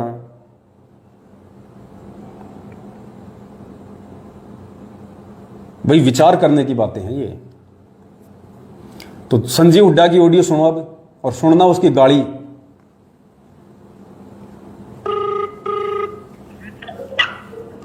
हेलो संजीव हुड्डा जी साहब, बोलो कानपुर से रामचंद्र। सुना 18 तारीख को लखनऊ में क्या कर रहे हैं भगत जी? क्या करना है? मैसेज पूरे देश में डाला तो बताइए ना 18 तारीख को आप क्या कर रहे हो भगत जी? यूपी के स्टेट कोऑर्डिनेटर हो तो आप जवाब दो ना भगत जी। भक्तों को देते हैं भाई जवाब। अरे भक्तों को देते रामचंद्र सुधर गया कुछ नहीं रखे। अरे आप हम सुधरे या ना सुधरे, आप इसका जवाब दीजिए। आप 18 नवंबर को लखनऊ में। अरे मैं सुधार बोलना फिर। अरे तुम क्यों सुधारने क्यों नहीं आ रहे हो? आ जाओ ना सुधारने के लिए। अरे मान जा रामचंद्र कुछ नहीं रखा। डाक कभी नहीं मानेगा, तुम्हारे जैसे गद्दारों से करता रहेगा। और आप जवाब दो ना, दुनिया की बातें छोड़ो, आप ये जवाब दो 18 नवंबर को लखनऊ में क्या कर रहे हो? संजीव हुड्डा जी ये धमकियां देना छोड़ दो। फालतू बकवास मत ना तो क्या कर रहे हो तुम लखनऊ में, ये पहले बताओ ना भगत जी। फालतू बकवास छोड़। मान जा रामगढ़ मान जा। अरे नहीं मानूंगा, तुम जैसे लोगों को नहीं मानूंगा। ये गालियां तुम देते रहो। 18 नवंबर को तुम क्या कर रहे हो ये पहले बताओ। पुण्यात्मा क्या कह रहा हो? डंडा दे दूंगा। कहाँ दे देगा अब मैं तो नहीं बता सकता आप लोगों को, आपने सुना ही होगा, बोले तेरे डंडा दे दूंगा। रामचंद्र जी से प्रार्थना करता हूँ भाई, कोई जैसे वाटर प्रूफ बोतल आती हैं ऐसे ही लठ प्रूफ चड्डी पहनना शुरू कर दे मेरे भाई। ये महागुंडे आदमी हैं, इनका कोई भरोसा नहीं है। क्या कह रहा ध्यान रखना, डंडा दे दूंगा तेरे। ये स्टेट कोऑर्डिनेटर के वर्ड हैं, स्टेट कोऑर्डिनेटर के। बताओ डंडा दे दूंगा, बताओ ये भाषा है? ये सारनामी भगत की भाषा है, संत रामपाल जी के सारनामी भगत की और लाखों भगतों के बाप बने बैठे स्टेट कोऑर्डिनेटर की भाषा है कि तेरे पिछवाड़े में लठ दे दूंगा। रामचंद्र भाई लठ पूर्व चड्डी बनवा ले कहीं से, अगर बनती है तो, मुझे तो पता नहीं है भाई। तो क्या कर रहे हो तुम लखनऊ में ये पहले बताओ ना भगत जी। फालतू बकवास छोड़। मान जा रामगढ़ मान जा। अरे नहीं मानूंगा, तुम जैसे लोगों को नहीं मानूंगा। ये गालियां तुम देते रहो। 18 नवंबर को तुम क्या कर रहे हो ये पहले बताओ। संजीव हुड्डा जी स्टेट कोऑर्डिनेटर, ये गालियां देना बंद कर। मुर्गा बना रोड पर ध्यान रखिए। लखनऊ में क्या मुर्गा बना के मारूंगा साले का रोड पे। रामचंद्र ये तो मुर्गा भी बनाना जाना है भाई। रामचंद्र सुन रहे हो तो ध्यान रखिए, ये तो मुर्गा बना के मारना भी जाना है। मुर्गा बना के मारूंगा मुर्गा। रामचंद्र कहाँ कहाँ सहन करेगा तू? लठ पूर्व चड्डी सिलवाएगा या मुर्गा बनेगा? हे परमात्मा दया करना भक्तों की। मान जा रामगढ़ मान जा। अरे नहीं मानूंगा, तुम जैसे लोगों को नहीं मानूंगा। ये गालियां तुम देते रहो। 18 नवंबर को तुम क्या कर रहे हो ये पहले बताओ। संजीव हुड्डा जी स्टेट कोऑर्डिनेटर, ये गालियां देना बंद कर। मुर्गा बना रोड पर ध्यान रखिए। लखनऊ में क्या कर रहा है? तुम क्या करोगे? तुम तो कानपुर नहीं दिखाने। तेरा मुर्गा बना तो मारूंगा, ध्यान रखिए इस बात का। अरे रामपाल जी महाराज के वास्तव शिष्ट हो, ध्यान रखिए। नुकसान कर दी, बहुत बकवास कर दी है। संजीव हुड्डा जी अगर साले का कान को मारूंगा, रामजा का बकवास करे। अगर संजीव हुड्डा जी रामपाल जी महाराज के वास्तव शिष्ट हो तो आप कानपुर आकर के मैंने रोकने की औलाद हो। आप रंडी के बीज। अरे रंडी के बीज। पहले तो मुझे ऐसा लगा जैसे एक पेड़ आता है अरंडी का, एक अरंडी का पेड़ आता है जिसके अंदर मूंगफली जैसे दाने आते हैं, जिसका तेल निकलता है। तो पहले तो मैंने सोचा कि इसने बोला अरंडी के बीज। तो मैंने कहा तो बहुत अच्छी बात है, बताओ रामचंद्र अरंडी का बीज है, फिर तो तेल तो लाने की जरूरत पड़ती ही नहीं होगी, खुद ही निकाल लेता होगा। फिर मैंने ध्यान से सुनी ऑडियो, तो इसमें क्या था, अरंडी के बीज। कहाँ अरंडी और कहाँ रंडी। उत्तर प्रदेश के नए नए भक्तों, इसने रामचंद्र को रंडी की गाली नहीं दी। रामचंद्र भी एक भगत है, और तुम उत्तर प्रदेश के लाखों की संख्या में जुड़े हुए भी भगत हो। इसने अकेले रामचंद्र को रंडी का बीज नहीं कहा, इसने उत्तर प्रदेश की सारी संगत को रंडी का बीज कहा है। उत्तर प्रदेश की संगत की सभी माताओं को आपके स्टेट कोऑर्डिनेटर ने रंडी कहा है, रंडी। विचार करने की बातें हैं ये, विचार करने की बातें हैं। तो आप कानपुर आकर के मैंने ठोकने की औलाद हो आप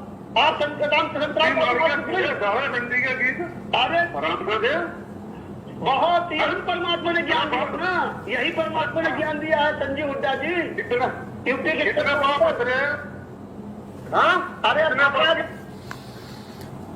अपने आत्माओं परमात्मा कहते हैं, हाथ कंगन को आरसी क्या, पढ़े लिखे को फारसी क्या। ये चरित्र है, चरित्र। आपके स्टेट कोऑर्डिनेटर का चरित्र, आपके वर्ल्ड कोऑर्डिनेटर का चरित्र, देश राजमान का चरित्र, संजीव हुड्डा का चरित्र। आप इनको भगत कहोगे, संत रामपाल जी का शिष्य कहोगे।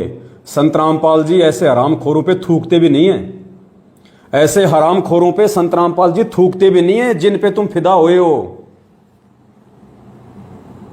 इसीलिए तो संगत अकाल मौत मर रही है, ऐसे गुंडों की संगति करके, ऐसे गाड़ीबाजों की संगति करके ही तो संगत अकाल मौत मर रही है आज। क्योंकि मर्यादा तो है ही नहीं किसी की, मर्यादा सबकी तोड़वा रखी है। तो उत्तर प्रदेश को दो हिस्सों में बांट दिया गया है। शामली आश्रम में इन दोनों महापुरुषों की लड़ाई हुई, भीष्म पिता और द्रोणाचार्य की, और उसके बाद में दो हिस्सों में उत्तर प्रदेश को बांट दिया गया है। एक हिस्से के भक्तों को लूटने के लिए संजीव हुड्डा को आगे कर दिया गया है, और एक हिस्से के भक्तों को लूटने के लिए हरदेश दास को आगे कर दिया गया है। अब हम चलते हैं दूसरे पीले पर्चे पे। देखो, दास की सेवा है तुम लोगों को एज इट इज हकीकत सामने रखने की। अब मुझे नहीं पता उसके बाद किसका क्या रिएक्शन होगा, कौन इन वीडियो से शिक्षा लेगा, कौन शिक्षा नहीं लेगा, कोई क्या सोचेगा क्या नहीं सोचेगा, मुझे इन चीजों से कोई मतलब नहीं है। झूठ मैंने बोली नहीं, 3 का 13 लगा के मैंने कोई बात कही नहीं, निंदा चुगली मैंने किसी की नहीं, क्योंकि मेरे गुरुजी कहते हैं कि साचा शब्द कबीर का प्रकट किया जगमाही, और जैसे को तैसा कहे सो तो निंदा नाही। चोर को चोर कहना, मूतनाथ को मूतनाथ कहना, भड़वे को भड़वे कहना, सही को सही कहना, उसकी निंदा चुगली में नहीं आता है। हकीकत आप लोगों को मैंने दिखा दिया, वीडियो इन दोनों के दिखा दिए, शब्द इन दोनों के दिखा दिए, रिकॉर्डिंग इन दोनों की दिखा दी, फोटो इन दोनों की दिखा दी, पीला पर्चा इन्हीं का भेजा हुआ दिखा दिया आपको, और हकीकत आपको बता दी। अब बताओ मैंने किसकी निंदा चुगली कर दी भाई? मैंने तो हकीकत बताई है। जैसे मेरे गुरुजी नकली संतों की हकीकत बताते हैं, वैसे ही मैंने इन नकली भक्तों की हकीकत बताई है कि सावधान रहना, अपने घर पे ऐसे गुंडों को मत बुलाना कभी भी कोऑर्डिनेटर समझ के। अब चलिए हम दूसरे पीले पर्चे पे चलते हैं।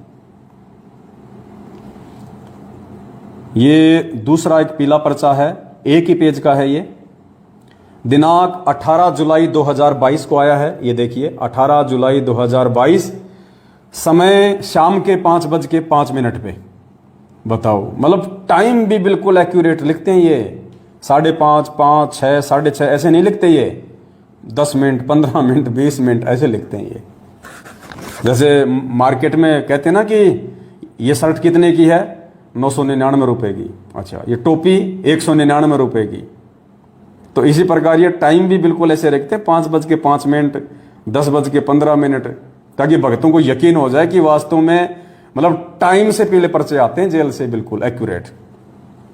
तो 18 जुलाई 2022 का ये पीला पर्चा है, और क्या लिखा हुआ है?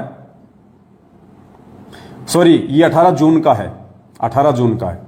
सभी सोशल मीडिया सेवादारों से निवेदन है, सतलोक आश्रम मैनेजमेंट हरियाणा इस पीले पर्चे के माध्यम से गुरुजी का आदेश बता के जितने भी सोशल मीडिया सेवादार हैं, सोशल मीडिया सेवादार जो भक्तों को मोबाइल चलाना सिखाते हैं, भक्तों को ट्विटर चलाना सिखाते हैं, इंस्टाग्राम चलाना सिखाते हैं, फेसबुक चलाना सिखाते हैं, यूट्यूब के चैनल बनाना सिखाते हैं, उन सभी सोशल मीडिया सेवादारों के लिए ये आदेश है। क्या आदेश है? सभी सोशल मीडिया सेवादारों से निवेदन है कि कोई भी सोशल मीडिया सेवादार किसी भी भगत आत्मा को सोशल मीडिया की ट्रेनिंग या सोशल मीडिया की सेवा सिखाने के लिए किसी भी भगत आत्मा के घर पर नहीं जाना है। आश्रम, नामदान केंद्र, यहां जहां सत्संग हो वहां पर सोशल मीडिया सेवा सिखाएं।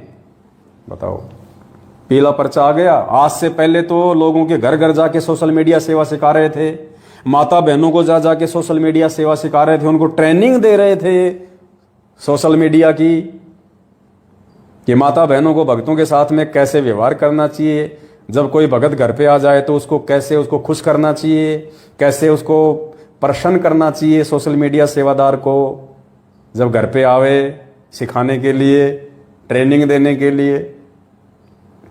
अब अचानक से ऐसा क्या हो गया कि उन सोशल मीडिया सेवादारों को बैन कर दिया गया है कि किसी भी भगत के घर पे जाके सोशल मीडिया की ट्रेनिंग नहीं दोगे। अगर सोशल मीडिया की ट्रेनिंग देनी है तो आश्रम में दो, नामदान केंद्र पे दो, या जहां सत्संग हो तो सबके सामने दो। यानी अकेले में किसी भी मां बहन को सोशल मीडिया की ट्रेनिंग देने के लिए कोई भी भगत किसी के घर नहीं जाएगा। अब ऐसा क्या हो गया? अब ऐसा इसलिए हो गया क्योंकि 3 मुकदमे संगत में हो गए।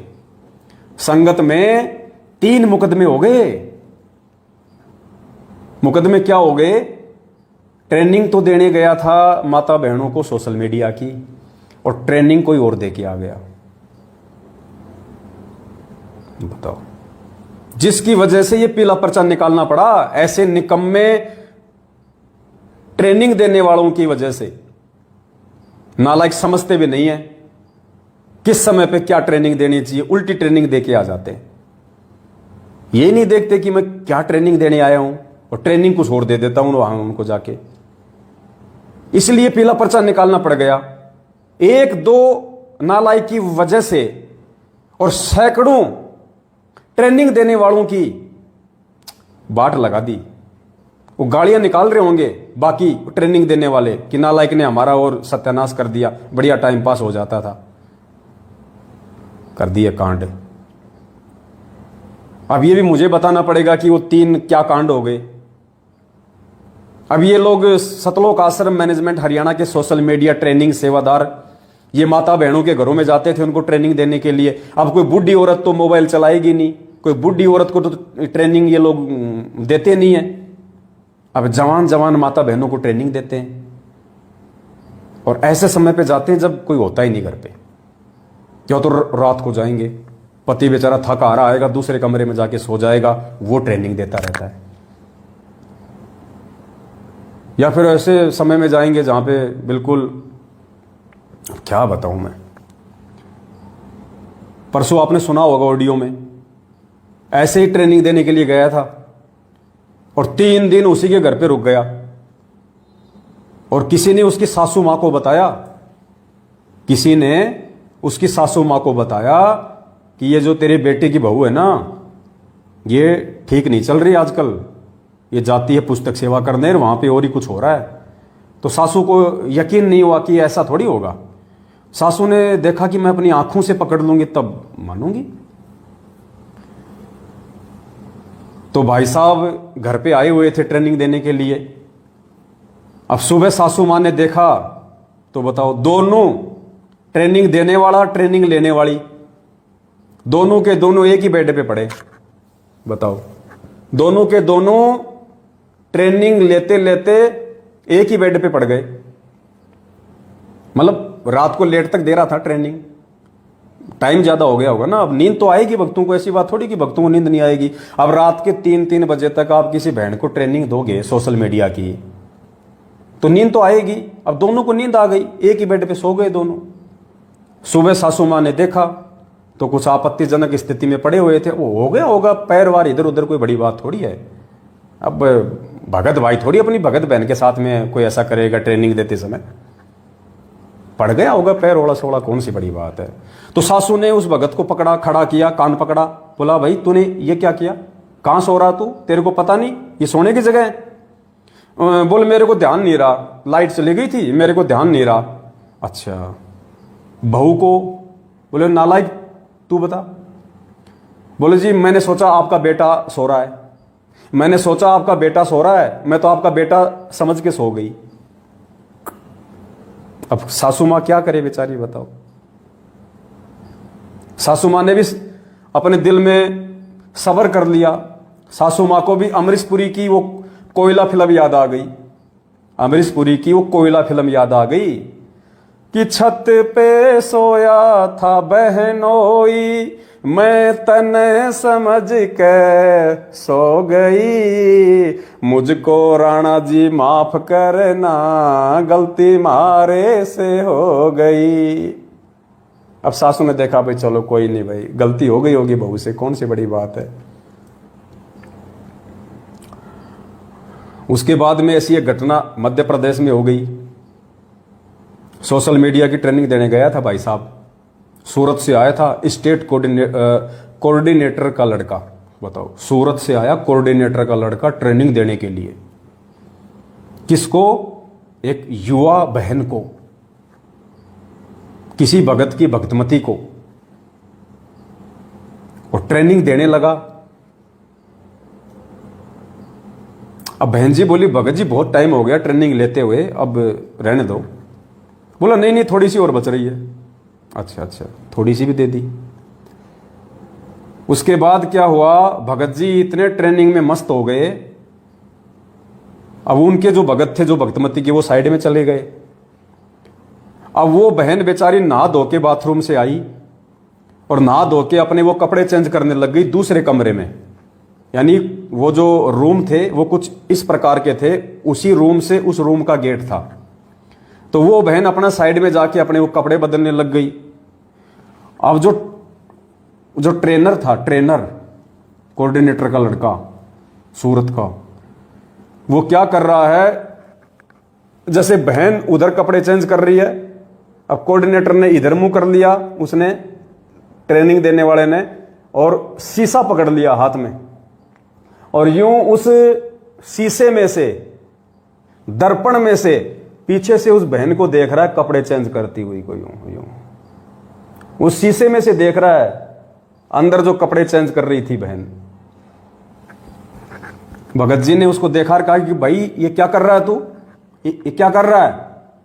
बोलो नहीं नहीं, बोलो मेरी आंख में बोले बाल पड़ गए, बोले बाल निकाल रहा हूं।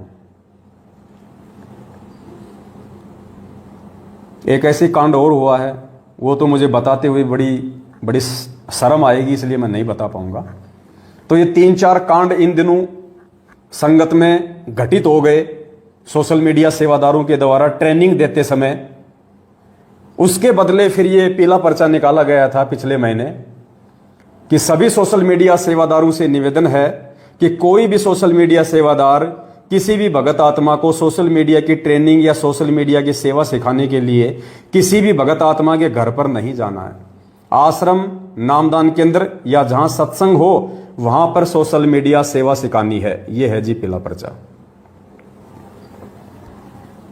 तो ऐसे दुर्वासा ऋषि जिन्होंने स्त्री को हाथ तक नहीं लगाया, ऐसे गोरखनाथ जैसे यति, सुखदेव जैसे जति, हनुमान जी जैसे यति हमारी संगत में हैं। ऐसे महापुरुषों को जो लड़कियों की, औरतों की शकल देखना भी पसंद नहीं करते, सुखदेव ऋषि की तरह, उनको तो सोशल मीडिया सेवादार बना रखा इन्होंने। उनको तो सोशल मीडिया की ट्रेनिंग सिखाने के लिए आगे खड़ा कर रखा है, ऐसे सुखदेव ऋषियों को। इसलिए ऐसे कांड हो रहे संगत में। तो मेरी संगत में जो इज्जतदार भगत भाई बहन है, अब मुझे शब्द यूज करना पड़ रहा है, संगत में यदि कोई इज्जतदार भगत भाई बहन बचे हों तो भाई अपनी जवान बहन बेटियों की रखवाली आप स्वयं करें, इन कोऑर्डिनेटरों के भरोसे ना रहें। पुस्तक सेवा में अपनी जवान बहन बेटियों को ना भेजें। कब तुम्हारी बहन बेटी को कौन सा भगत भगा ले जाएगा कोई भरोसा नहीं। ऐसे बहुत सारे कांड हो रहे हैं आजकल। दोनों रमेणी करके वापस घर में बढ़ेंगे। तो अपनी इज्जत के स्वयं जिम्मेदार हो भाई साहब।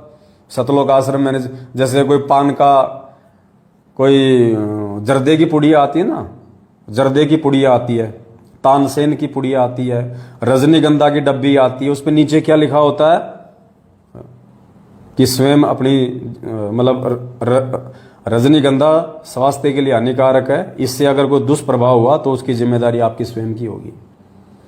तो पुस्तक सेवा में या सोशल मीडिया के कैंप में या इन फर्जी आश्रमों में, इन फर्जी नामदान केंद्रों पे यदि आप अपनी बहन बेटियों को भेजते हैं तो उनकी इज्जत की जिम्मेदारी सतलोक आश्रम मैनेजमेंट हरियाणा की नहीं होगी, आपकी स्वयं की होगी। इसलिए सोच समझ के भेजें।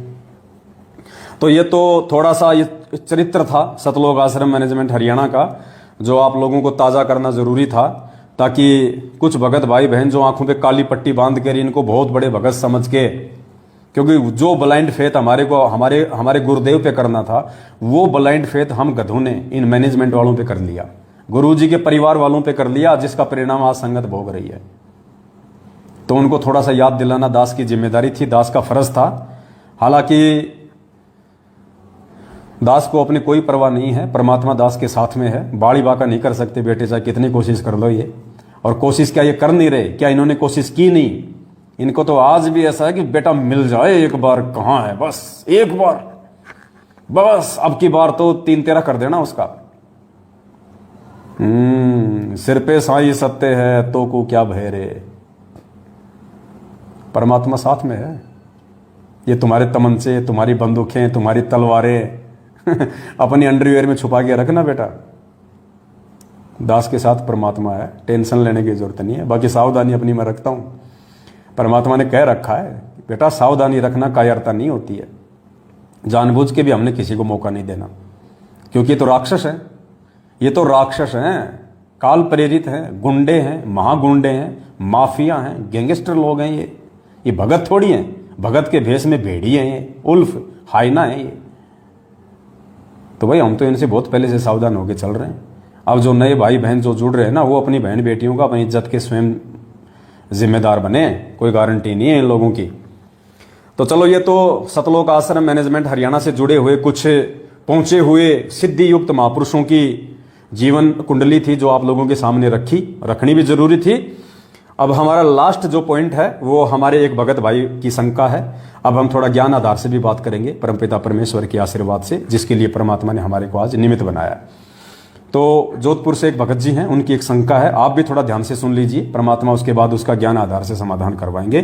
ध्यान से सुनिएगा। सत साहिब, शंका का समाधान कीजिए। भगत जी, परमात्मा ने दास को 2019 में अपनी शरण में लिया परमात्मा ने। भगत जी, उससे पहले दास दामाखेड़ा से वो नकली पंथ है, उससे दास उपदेशी था। परमात्मा ने रजा करके अपनी शरण में लिया। परमेश्वर ने बहुत ही अच्छा ज्ञान दिया है। परमात्मा ने नीर खीर का निवेरा करवाया है। परंतु दास के मन में एक शंका थी। जैसा कि परमेश्वर ने बताया है कि धर्मदास जी महाराज का पंथ 42 वंश, मतलब वंश से वंश गादी 42 पीढ़ी तक चलेगी। परमेश्वर का ये वचन है धर्मदास को। आज वर्तमान में 13वीं या 14वीं धर्मदास जी की वंश परंपरा के गादीपति श्री प्रकाश मुनि और श्री उदित मुनि नाम गादी पर बैठे हैं। तो भगत जी, दास की ये शंका है कि आने वाले समय में सिर्फ परमेश्वर का एक ही पंथ रहेगा, सिर्फ परमेश्वर का ही नाम रहेगा। दास को पता है कि परमेश्वर के अलावा कोई साहिब कहने का अधिकारी नहीं है। वह परमेश्वर खुद कबीर जी ही साहिब होते हैं और कोई महाराज या साहिब कहने का अधिकारी नहीं है। पर परमेश्वर ने धर्मदास जी को वचन दिया था कि धर्मदास जी की वंश 42 तक चलेगा। आज वर्तमान में 13वें 14वें कबीर पंथी दामा खेड़ वाले हैं प्रकाश मुनि। तो भगत जी आने वाले समय में ये पंथ सभी मिलकर परमेश्वर रामपाल जी भगवान के पंथ में मिल जाएंगे। तो फिर भगत जी अभी तो वर्तमान में 13वें 14वें पंथ में तो भगत जी 42 पीढ़ी तक फिर ये वंश कैसे चलेगा। भगत जी दास की ये शंका थी। परमेश्वर की रजा से आपको परमात्मा ने निमित्त बनाए हैं। तो भगत जी दास की शंका का समाधान कीजिए। सच्चाई सच्चाई भाई और बहनों, हमारे भगत भाई की शंका है कि 650 साल पहले जब कबीर परमेश्वर जी आए थे, धर्मदास जी को अपनी शरण में लिया था और धर्मदास जी को परमात्मा ने 42 पीढ़ी तक उसका वंश चलेगा, ऐसा परमात्मा ने उनको आशीर्वाद दिया था। तो भगत जी की अब शंका ये है, भगत जी को टेंशन ये हो गई कि अगर परमात्मा ने धर्मदास जी को 42 पीढ़ी का आशीर्वाद दिया था तो वर्तमान में तो धर्मदास जी की 13वीं या 14वीं पीढ़ी चल रही है और जिस हिसाब से आज परमात्मा धरती पे आ चुके हैं संत रामपाल जी के रूप में और आने वाले कुछ ही वर्षों में पूरी पृथ्वी पे परमेश्वर का साम्राज्य होगा, परमेश्वर का एक ज्ञान होगा, परमेश्वर का एक नाम होगा, एक ही पंथ होगा। तो धर्मदास जी की तो 15वीं पीढ़ी भी ढंग से मेहनताई नहीं कर पाएगी और समाप्त हो जाएगा उनका सारा सिस्टम। परमात्मा का ही राज चलेगा, परमात्मा का ही ज्ञान चलेगा। तो धर्मदास का जो पीढ़ी वालों का जो ज्ञान है, जो मेहनताई है, वो तो बंद हो जाएगी। जबकि परमात्मा ने तो 42 पीढ़ी तक के लिए बोल रखा है। तो फिर आगे की पीढ़ियां मेहनताई करेंगी या नहीं करेंगी, ये परमात्मा का वचन तो फेल नहीं हो रहा है, क्योंकि 42 पीढ़ी के लिए कहा था, जबकि अभी तो 13वीं या 14वीं पीढ़ी चल रही है और कुछ ही दिनों में संत रामपाल जी भगवान पूरे विश्व में छा जाएंगे।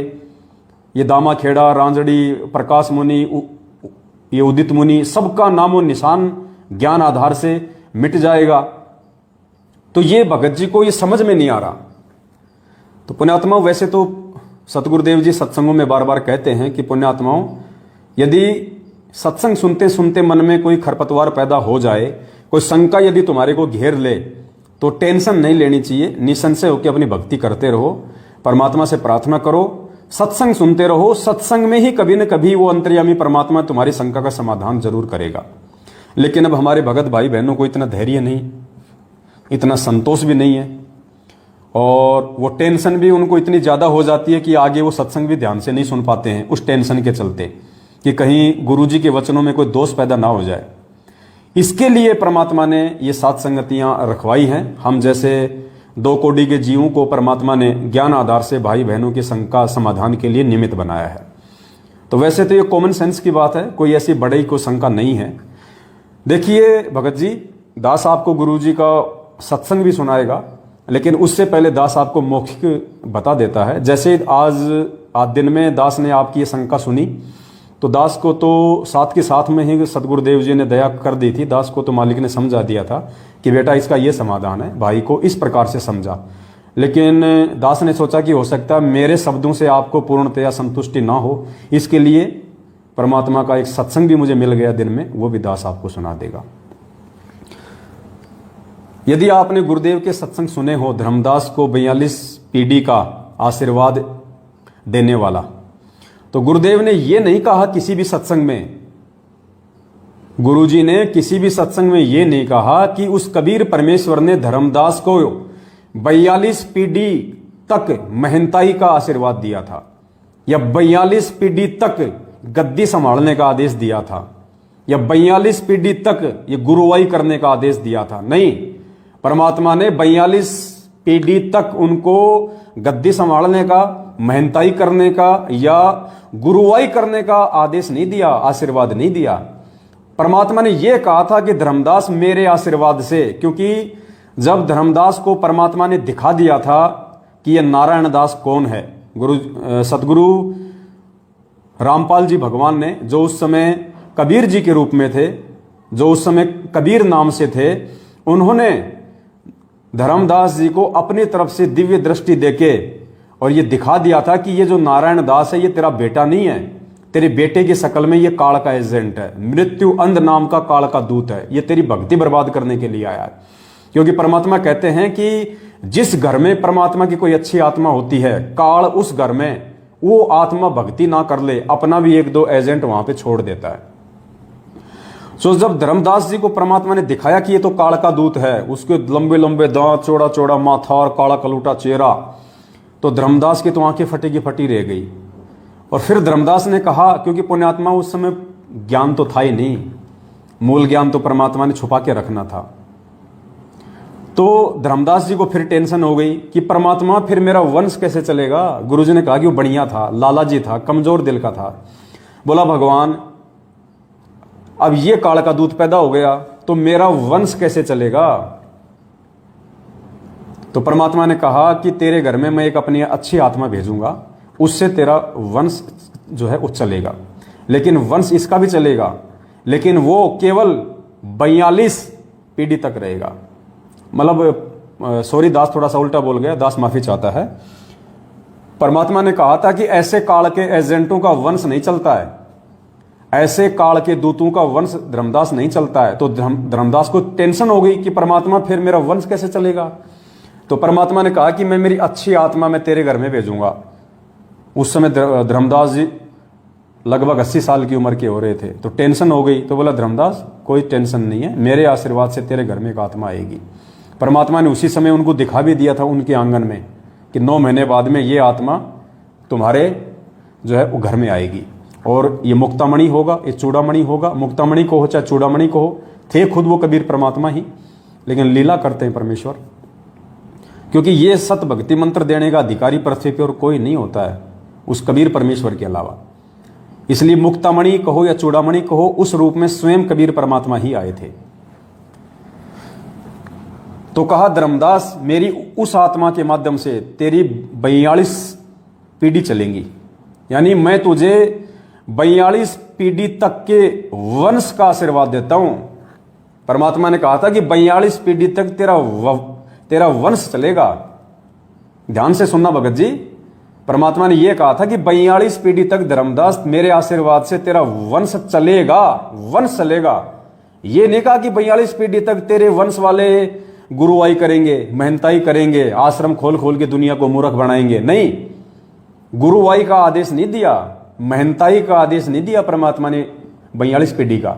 परमात्मा ने यह कहा था कि 42 पीढ़ी तक तेरा वंश चलेगा, उसके बाद तेरा वंश समाप्त हो जाएगा धर्मदास। जैसे रावण का कुल वंश समाप्त हो गया था ना, ऐसे तो वंश तो धर्मदास का चलेगा 42 पीढ़ी तक। तो 42 पीढ़ी तक यानी जब तक इस पृथ्वी पे परमात्मा का ज्ञान रहेगा। मालिक ने क्या कहा कि हजारों साल ये परमात्मा का ज्ञान चलेगा, तो हजारों साल तक जब तक इस परमेश्वर का ज्ञान चलेगा इस कलयुग में, तब तक धर्मदास जी के जो वंशज है वो रहेंगे। उनको परमात्मा मौका देगा कि वो समझ के और इस सत भक्ति मार्ग में आ जाएं और अपना आत्म कल्याण को करवा लें, क्योंकि मालिक ने आशीर्वाद दिया हुआ है कि तेरी 42 पीढ़ी पार करूंगा। तो 42 पीढ़ी का समय जब तक गुरु जी का ज्ञान पृथ्वी पे चलेगा। अब जैसे आप कह रहे हो कि धर्मदास जी की 13वीं या 14वीं पीढ़ी चल रही है और टाइम बीत गया कितना, 650 साल का। 650 साल से धर्मदास जी की 13वीं या 14वीं पीढ़ी चलती आ रही है, तो 650 साल तक 13वीं या 14वीं पीढ़ी और 42 वंश का दिया आशीर्वाद, तो 15 पीढ़ी मान लेते हम। 650 साल तक चली धर्मदास की 15 पीढ़ी, अब आगे और 15 पीढ़ी, फिर 15, फिर 15, तो हजारों साल तक जो परमात्मा का ज्ञान चलेगा तब तक धर्मदास जी का वंश चलेगा। यानी परमात्मा धर्मदास के वंशजों को अपने उस आशीर्वाद के अनुसार जो धर्मदास जी से जो वायदा किया था परमात्मा ने कि तेरी 42 पीढ़ी को पार करूंगा, अगर वो पीढ़ी वाले धर्मदास जी के वंशज अगर सतगुरु रामपाल जी भगवान के द्वारा दी गई भक्ति को स्वीकार कर लेंगे तो उनका उद्धार हो जाएगा। परमात्मा की नाम की जो कलम है उनके वो चढ़ जाएगी। तो परमात्मा ने धर्मदास जी को केवल 42 पीढ़ी तक उसके वंश के चलने का आशीर्वाद दिया था। ये नहीं कहा था कि 42 पीढ़ी तक तेरे वंश वाले महंता ही करेंगे, ये गुरुवाई करेंगे। गुरुवाई तो केवल बस ये लास्ट हो गई, समझ लो। ये जो उदित नारायण है या ये उदित मुनि है, कौन है, बस इसके बाद तो अब संत रामपाल जी भगवान ही आएंगे। अब तो इन्हीं का चलेगा सारा सब कुछ जो भी चलेगा। तो अब आप सतगुरुदेव जी के मुख कमल से भी 10 मिनट का सत्संग है, ध्यान से सभी भाई बहन सुनिए और इन चीजों को पुण्यात्माओं समझने का प्रयास करें। क्योंकि परमात्मा कहते हैं कि करम भरम भारी लगे संसा सूल बबूल, डाली पानो डोलते परसत ना ही मूल। अगर मन में कोई शंका रहेगी जरा सी भी तो हम भक्ति नहीं कर पाएंगे। इसलिए शंका का सत्यानाश होना अति आवश्यक है। तो अभी दास आपको गुरुजी का सत्संग सुनाएगा और वो सत्संग आपको अच्छे से वो क्लियर कर देगा, आपके समझ में आ जाएगा कि परमात्मा ने धर्मदास जी को 42 पीढ़ी का आशीर्वाद केवल उसके वंश चलने का दिया था या 42 पीढ़ी तक उसके वंश को मेहनताई करने का आदेश दिया था। क्योंकि काल तो छठी पीढ़ी में घुस गया था, धर्मदास जी की मेहनताई तो छठी पीढ़ी में समाप्त हो गई थी। क्योंकि छठवीं पीढ़ी तक ही ये 5 मंत्र थे। छठी पीढ़ी के बाद तो जो टकसारी पंथ बताया परमात्मा ने, उसमें तो काल के दूत आ गए थे। उन्होंने उस पंथ वालों को भ्रमित कर दिया था कि तुम बात करते हो तुम सतलोक भेजने की और नाम दे रहे हो तुम ये काल के, ब्रह्मा विष्णु महेश के। तो उन्होंने उन मंत्रों को चेंज कर दिया था। तो मेहनताई कहो चाहे गुरुवाई कहो, ये तो छठी पीढ़ी में ही समाप्त हो चुकी थी। आज ये 13वीं 14वीं पीढ़ी आ रही है ना, ये तो खाली ये तो डलेड हो रही है, कोई मतलब नहीं है, कोई मंत्र नहीं है इनके पास में, सब फर्जीवाड़ा है। छठी पीढ़ी तक ही था जो भी कुछ था, उसके बाद तो काल प्रवेश कर गया था। तो अब आप पूज्य गुरुदेव जी के मुख कमल से आप सुनेंगे तो आपके और अच्छे से समझ में आएगा।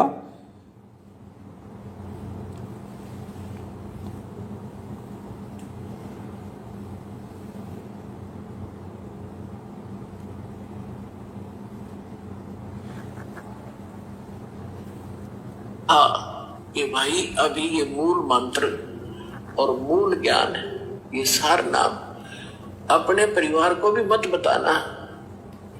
अब धर्मदास जी को चिंता बनी।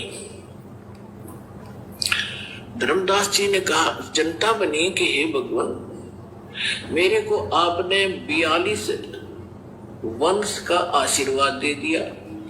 क्योंकि धर्मदास जी एक अच्छी आत्मा थे, लेकिन संसार के व्यवहार में वो घनाग्रस्त था।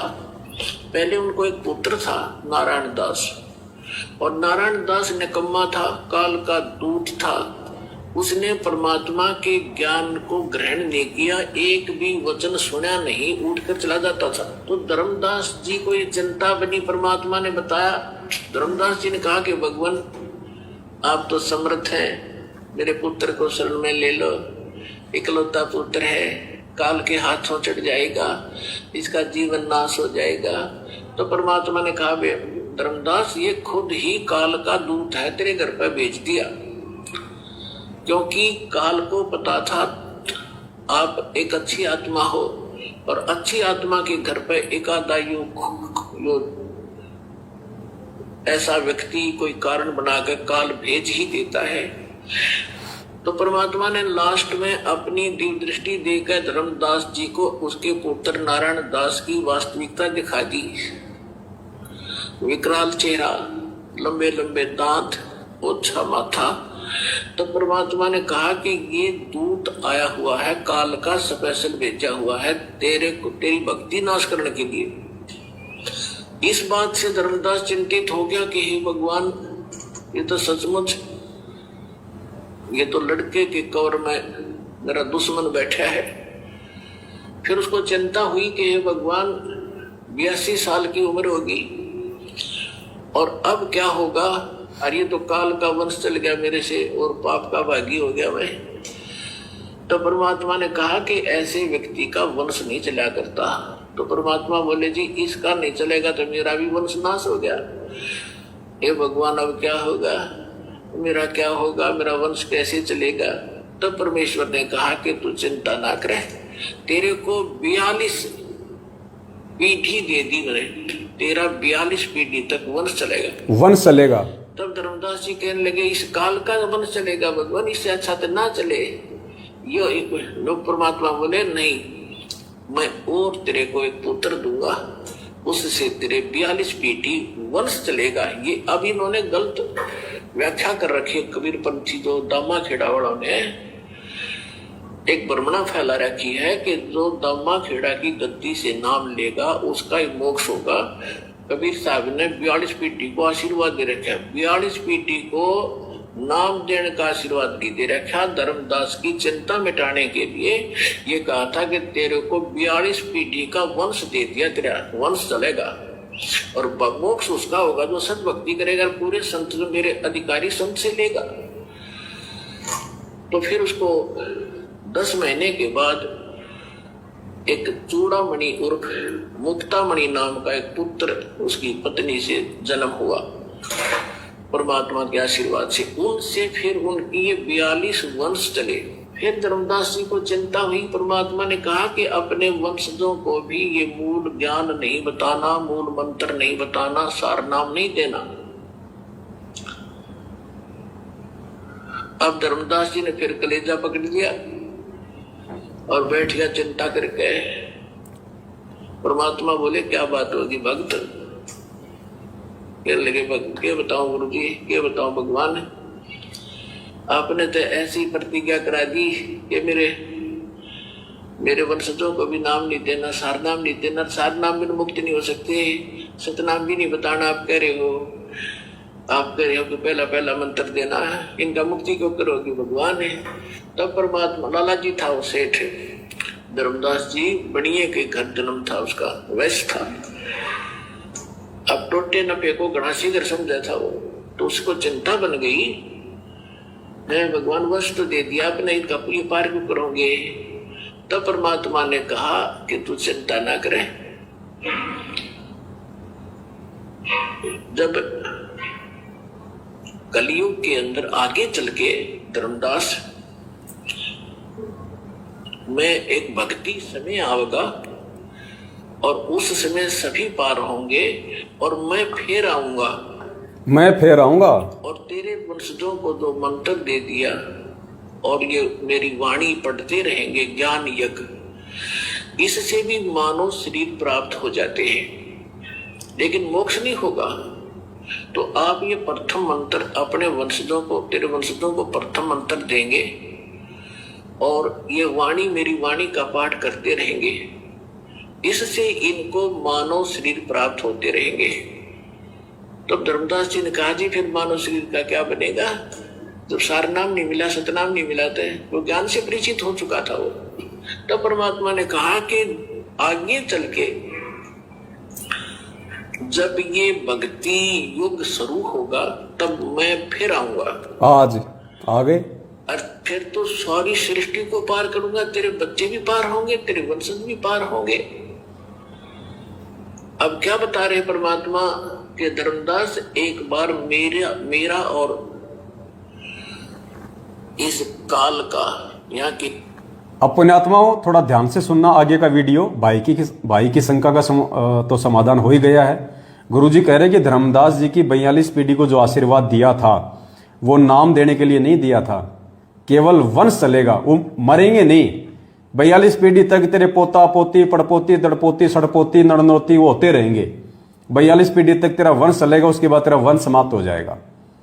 तो 42 पीढ़ी तक उसके वंश के चलने का आशीर्वाद दिया था। ये नहीं कहा था कि 42 पीढ़ी तक लोग नाम देंगे, नाम वाले तो सब फैले हैं इनके।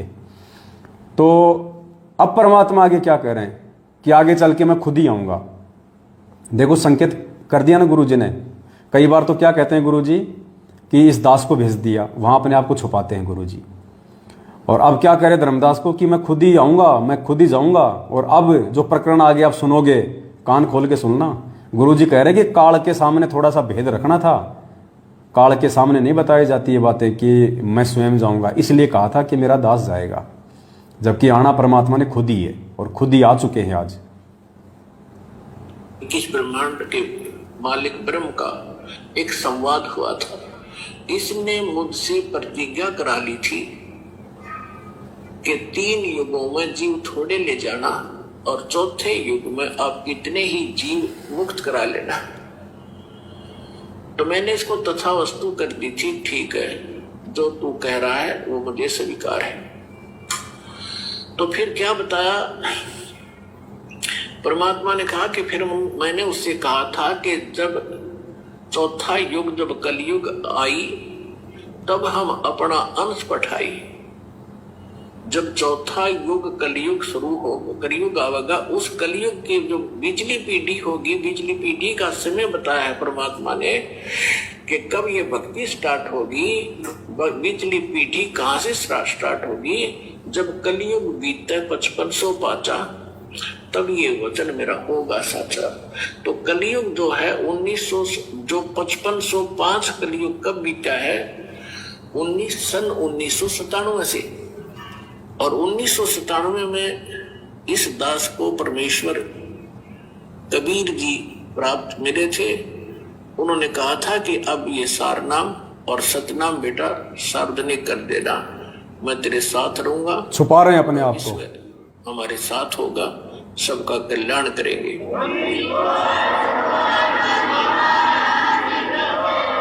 तो परमात्मा ने धर्मदास जी से कहा था कि धर्मदास के काल से मेरी वार्ता हुई थी, तब मैंने काल से कहा था कि विनती तोर मान में लीनी, कि जो तूने विनती की है काल के 3 युगों में जीव ना ले जाना, चौथे युग में 3 युगों में थोड़े जीव ले जाना, चौथा युग जब कलयुग आवे तब शरण जीव बहु जावे, ऐसा वचन हर मोह दीजे, तब गवन संसार ही कीजे। तब परमात्मा ने कहा था विनती तोर लीन में मानी, अब सुनना, मोह को ठगे काल अभिमानी। फिर परमात्मा ने कहा कि चौथा युग जब कलयुग आई तब हम अपना अंश पठाई। जब चौथा युग कलयुग आवेगा तब हम अपना अंश अपनी प्यारी आत्मा को भेजूंगा। अब उसको ये कहे कि मैं आऊंगा या ऐसे आऊंगा तो वो काल नहीं समझ पावा था। इसलिए परमात्मा कहते हैं सो छल छिद्र मैं करूं अपने धन के काज। तो क्या बताया था कि चौथा युग जब कलयुग आई तब हम अपना अंश पठाई। केवल परमात्मा ने काल को धोखा देने के लिए कि चौथा युग जब कलयुग आई तब हम अपना अंश पठाई। और फिर गुरु जी क्या करें? अगर काल को ये कहे कि मैं खुद ही जाऊंगा तो परमात्मा कहते हैं मालिक अपने आप को छुपाते हैं, सोचल छिद्र मैं करूं अपने जन के काज। तो पुण्यात्माओं, ये कबीर परमेश्वर आज इस पृथ्वी पे साक्षात सतगुरु रामपाल जी भगवान के चोले में प्रकट है। अच्छी आत्माओं ने तो जान लिया है, पहचान लिया है, बाकी मूर्खों की हम कह नहीं सकते। अब देखो आपको एक छोटा सा सत्संग सुनाते हैं गुरु जी का 1 मिनट का। देखो ये संकेत हैं, हमने संकेत ही समझने पड़ेंगे। परमात्मा संकेत ही करेगा क्योंकि परमेश्वर भी एग्रीमेंट में बंधे हुए हैं। काल भगवान के साथ परमेश्वर का एग्रीमेंट है। परमात्मा खुल के नहीं कहेगा कि मैं कबीर हूं, मैं कबीर हूं।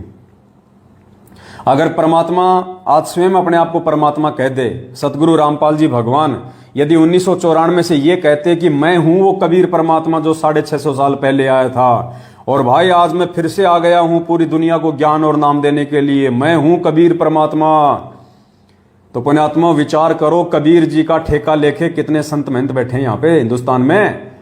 सैकड़ों की संख्या में लोगों ने कबीर आश्रम खोल रखे हैं। धर्मदास की जो गद्दी वाले उन्होंने ठेका ले रखा है कि कबीर जी तो हमारे हैं, हम हैं उनके उत्तराधिकारी।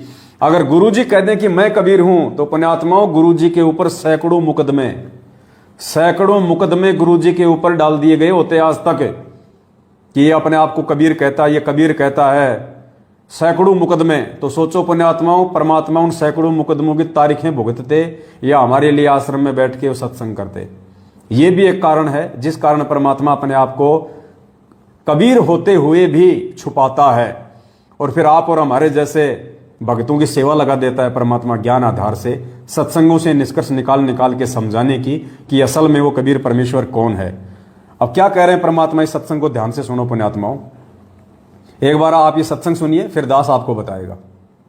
क्योंकि वहां देखो विकार सभी में है। 21 ब्रह्मांड में कोई भी प्राणी विकार रहित नहीं है, चाहे को कितनी बात बनावे। क्या कह रहे हैं गुरुजी? अगर आपने गौर से सुना हो तो गुरुजी क्या कह रहे हैं? 21 ब्रह्मांड में कोई भी ऐसा प्राणी नहीं है जो विकार रहित हो, यानी विकार सबके अंदर हैं। अगर हम गुरुजी को एक प्राणी मान के चलें, कबीर जी का भेजा हुआ दास मान के चलें, हम गुरुजी को मानुष मान के चलें, जैसा कि सतलोक आश्रम मैनेजमेंट हरियाणा मानता है, गुरुदेव का कलयुगी परिवार उनको मानुष मानता है, आम व्यक्ति मानता है, आम संत मानता है, उनको मां के गर्भ से जन्म लेके आया हुआ मानता है मैनेजमेंट, गुरुजी का परिवार। तो सत्संग में क्या कह रहे हैं गुरुजी कि पुण्यात्माओं, 21 ब्रह्मांड में कोई भी प्राणी, ये प्राणी शब्द ध्यान रखना, गुरुदेव कह रहे हैं कि 21 ब्रह्मांड में कोई भी प्राणी विकार रहित नहीं है, यानी सबके अंदर विकार है, जितने भी प्राणी 21 ब्रह्मांड में हैं। अगर गुरुजी भी यदि एक प्राणी हैं तो गुरुजी भी विकार युक्त हुए।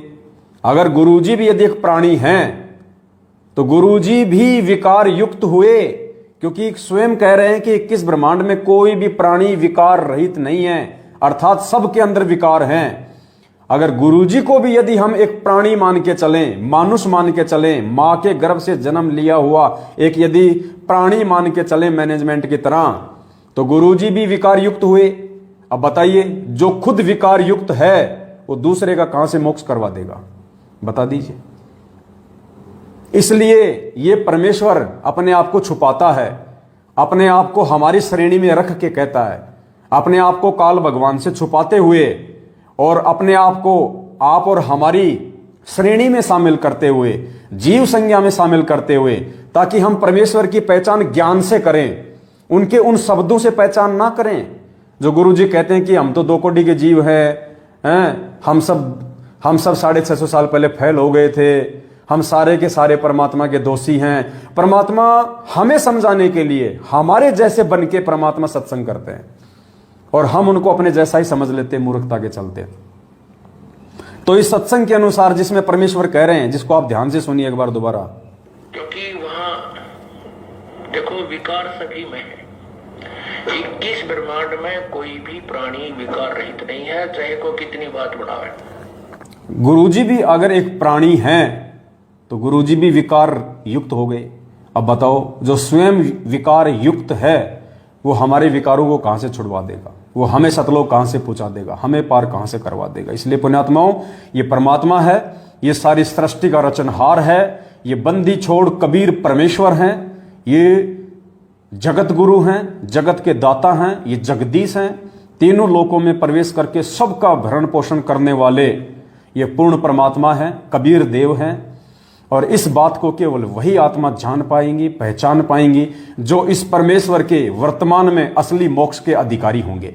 बाकी नहीं जान पाएंगे। परमात्मा भीड़ के लिए नहीं आता, परमात्मा यहां पे कबाड़ को इकट्ठा करने नहीं आता। परमात्मा कहते हैं, गोता मारूं स्वर्ग में, जा बैठूं पाताल, गरीबदास ढूंढता फिरूं अपने हीरे मोती लाल। तो पुण्यात्माओं, ये जो समय है वर्तमान में जो परमात्मा ने आप और हमें दिया है, बहुत अनमोल समय है। इस समय का कोई वार एंड पार नहीं है।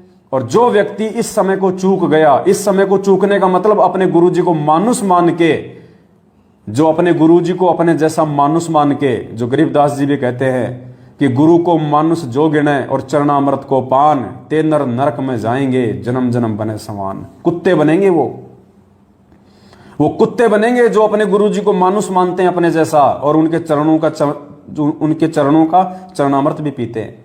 कहते हैं ऐसे भगत नाम लेने के बाद भी वो कुत्ते बनेंगे। गुरु को मानुष जो गिने और करे चरणा अमृत को पान, ते नर नरक में जाएंगे, युग युग बने समान। ये उन भक्तों के लिए कह रहे हैं गरीबदास जी महाराज कि उस तत्वदर्शी संत की शरण में आने के बाद, उस परमेश्वर की शरण में आने के बाद भी जो उनको अपने जैसा एक मानुष मानेगा, उनका जन्मदिन मनाएगा और भगवान किसी और को मानेगा और उनका चरणामृत भी पिएगा। कहते हैं ऐसे भगत नाम दीक्षा लेने के बाद भी, भक्ति करने के बाद भी वो नरक में जाएंगे और वो जन्म जन्म कुत्ते बनेंगे। तो पुण्यात्माओं, ये 90% जो संगत है वर्तमान में, देखो आगे अगर वो सुधर जाए तो बहुत अच्छी बात है, भविष्य का मुझे नहीं पता, लेकिन वर्तमान जो स्थिति है, सतलोक आश्रम मैनेजमेंट हरियाणा के पीछे जितने भी लोग लगे हुए हैं वो सब के सब लोग गुरुजी को मानुस मानते हैं।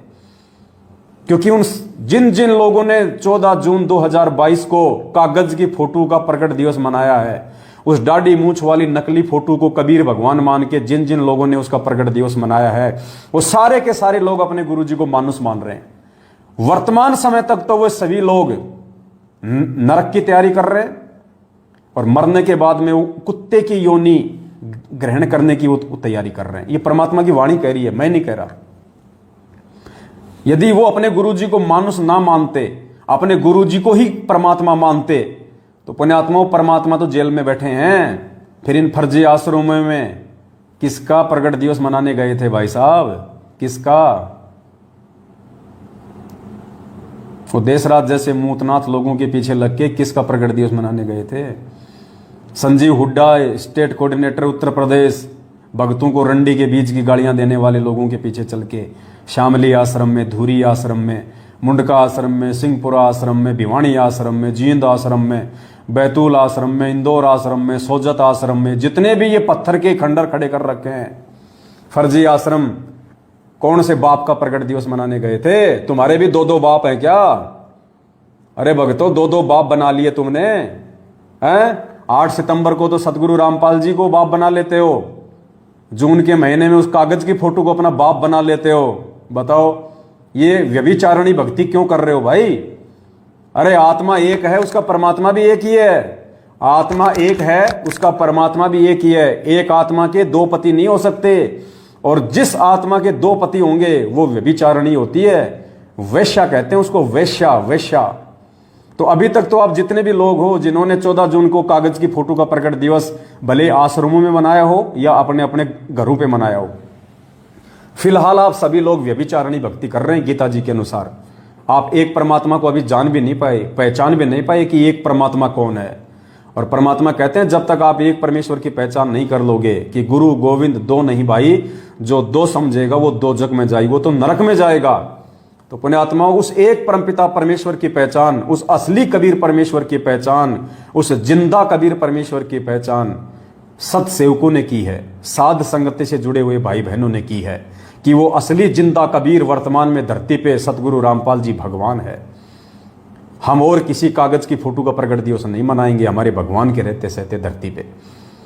हम नकली कागज की दाढ़ी मूंछ वाली फोटो को कबीर भगवान मान के उसका प्रकट दिवस नहीं मनाएंगे। हमारे असली कबीर का असली प्रकट दिवस तो 8 सितंबर को आएगा, 8 सितंबर, क्योंकि हमारे पूज्य गुरुदेव सतगुरु रामपाल जी भगवान कबीर परमेश्वर 8 सितंबर 1951 के दिन धरती पे अतिथि रूप में प्रकट हुए हैं। 8 सितंबर 1951 को प्रकट हुआ असली कबीर इस कलयुग की पिछली पीढ़ी का। तुम तो प्रथम पीढ़ी वाले कबीर का भी नहीं मना रहे, क्योंकि वो जो फोटो तुम्हारे पास में है दाढ़ी मूंछ वाली, वो तो उस कबीर भगवान की उस समय की जिस रूप में वो आए थे 650 साल पहले, वो तो उनकी असली फोटो भी नहीं है। कहां थे उस समय कैमरे? कहां थे उस समय मोबाइल? किसने उनकी फोटो खींची थी? ये हाथ से बनाई हुई फोटो हैं, आगे चल के लोगों ने इनमें रंग डाल दिए। तुम तो उस 650 साल पहले भगवान जिस रूप में आया था, तुम तो उसकी भी असली फोटो को नहीं मान रहे। नरक में जाने की तैयारी क्यों कर रहे हो मेरे भाई बहनों? अपनी बुद्धि को खोलो, विचार करो, तुम अध्यात्म में कहां खड़े हो। संत रामपाल जी भगवान से तत्व ज्ञान लेने के बाद, ऐसे परम पुरुष की शरण में आने के बाद भी तुम कहां धक्के खा रहे हो, कहां भटक रहे हो। परमात्मा कहते ना, तू फिर 84 जाइर संतो, भगत जी शब्द दो ना परमात्मा का, यो सोदा फिर नाही रे संतो, यो सोदा फिर नाही, यो सोदा फिर नाही रे संतो, यो सोदा फिर नाही। लोहे जैसा ताव जात है, लोहे जैसा ताव जात है, काया दे सराहिर संतो, यो सोदा फिर नाही, यो सोदा फिर नाही रे संतो, यो सोदा फिर। 3 लोक और भवन चतुर्दश, 3 लोक और भवन चतुर्दश, सब जग सोदे माहिर संतो, यो सौदा फिर नाही, यो सौदा फिर नाही रे संतो, यो सौदा फिर नाही। दुगने तिगने किए चौगुने, दुगने तिगने किए चौगुने, किन्हे मूल गंवाई रे संतो, यो सौदा फिर नाही। यो सौदा फिर नाही रे संतो, यो सौदा फिर नाही। यो दम टूटे पिंडा फूटे, यो दम टूटे पिंडा फूटे, वो लेखा दरगाह माई रे संतो, यो सौदा फिर नाही। यो सौदा फिर नाही रे संतो, यो सौदा फिर नाही। उस दरगाह में मार पड़ेगी, उस दरगाह में मार पड़ेगी, जम पकड़ेंगे बाहिर संतो, यो सौदा फिर नाही। यो सौदा फिर नाही रे संतो, यो सौदा फिर नाही। जा दिन की मोहे डर नी लागे, जा दिन की मोहे डर नी लागे, लज्जा रे अकनाई रे संतो, यो सौदा फिर नाही। यो सौदा फिर नाही रे संतो, यो सौदा फिर नाही। अब क्या कह रहे हैं परमात्मा, ध्यान से सुनिए। नर नारायण दे पाय कर, नर नारायण दे पाय कर, तू फिर 84 में जाई रे संतो, यो सौदा फिर। तू फिर 84 में जाई रे संतो, यो सौदा फिर नाही। परमात्मा कहते नर नारायण दे पाय कर, तू फिर 84 में जाई। तो पुण्यात्माओं, ये नर नारायण दे प्राप्त करके और सतगुरु रामपाल जी भगवान उस नारायण की शरण प्राप्त करके और इतना ज्ञान लेके उस एक परमात्मा की पहचान ना करके और असली जिंदा कबीर सतगुरु रामपाल जी भगवान के प्रकट होते सहते और अपनी मूर्खता के चलते, अपनी ना समझी, अपनी अज्ञानता के चलते उस कागज की फोटो को, दाढ़ी मूछ वाली फोटो को कबीर परमात्मा मान के तुम उसको भगवान मान रहे हो, उसको भोग लगा रहे हो, तुम उसका प्रकट दिवस मना रहे हो। कहते हैं तू फिर 84 में जाई रे संतो, यो सौदा फिर नहीं। तो पुण्यात्मा दास की प्रार्थना है सभी भाई बहनों से, बाद में रोगे लेकिन यह समय वापस मुड़ के नहीं आएगा, यह समय वापस मुड़ के नहीं आएगा। ये सात संगति की वीडियो परमात्मा आने वाली आत्माओं के लिए बनवा रहे हैं, जो हजारों साल ये मार्ग चलेगा परमात्मा का। जब तक गुरुदेव के सत्संग चलेंगे, जब तक ये साइंस चलेगी, ये यूट्यूब चलेगा, तब तक ये सात संगति के वीडियो चलेंगे, ये शंका समाधान के वीडियो चलेंगे। क्योंकि माँ के पेट से जन्म लेते ही आदमी इस ज्ञान को नहीं समझ लेगा। जैसे हम लोगों ने धीरे धीरे समझा, ऐसे ही बाकी के लोग धीरे धीरे समझेंगे। तो ये वीडियो परमेश्वर के सत्संगों के पीछे पीछे चलेंगे शंका समाधान के लिए। लेकिन सौभाग्यशाली आत्मा वो होंगी वर्तमान में जो आज ही चेत जाएंगी, आज ही जाग जाएंगी। क्योंकि आने वाले समय में तो केवल भक्ति का रंग चढ़ेगा, परमात्मा केवल भक्ति की कलम चढ़ाएगा। पार होने का जो मौका है, मोक्ष प्राप्त करने का जो मौका है, सतलोक में जाने का जो मौका है, सदा सदा के लिए 184 से पीछा छुड़ाने का जो मौका है, वो केवल तब तक है जब तक सतगुरु रामपाल जी भगवान के चरण कमल संत रूप में, गुरु रूप में इस पृथ्वी पे हैं। और उनके रहते सहते जिन जिन आत्माओं ने सतगुरु रामपाल जी भगवान से नाम दीक्षा ले ली और आजीवन मर्यादा में रह के भक्ति करेंगे, केवल पुण्यात्माओं उन्हीं आत्माओं का मोक्ष संभव है, अन्यथा मोक्ष नहीं है। गुरुदेव के जाने के बाद केवल भक्ति का रंग चढ़ेगा, केवल भक्ति की कलम चढ़ेगी, नई आत्माओं में भक्ति का बीज डलेगा, पार नहीं होंगे।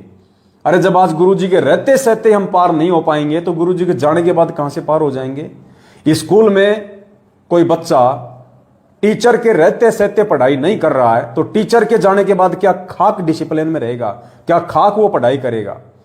तो पुण्यात्माओं, आप और हमने समझना है, सत्सेवक भाई बहनों ने, ये सारी की सारी मेहनत जो परमात्मा जी 27 साल से कर रहे हैं और 7 साल से हम जैसे 2 कोटि के जीवों को निमित्त बना के परमात्मा दिन रात ये सात संगति की वीडियो बनवा के जगह जगह जाके इन कॉल एजेंटों से छुप छुपा के हम जो सात संगतियां कर रहे हैं, ताकि वहां जाके वीडियो बने, गुरुजी को भोग लगे, वीडियो बने, वो वीडियो फिर लाखों आत्माओं तक जाए।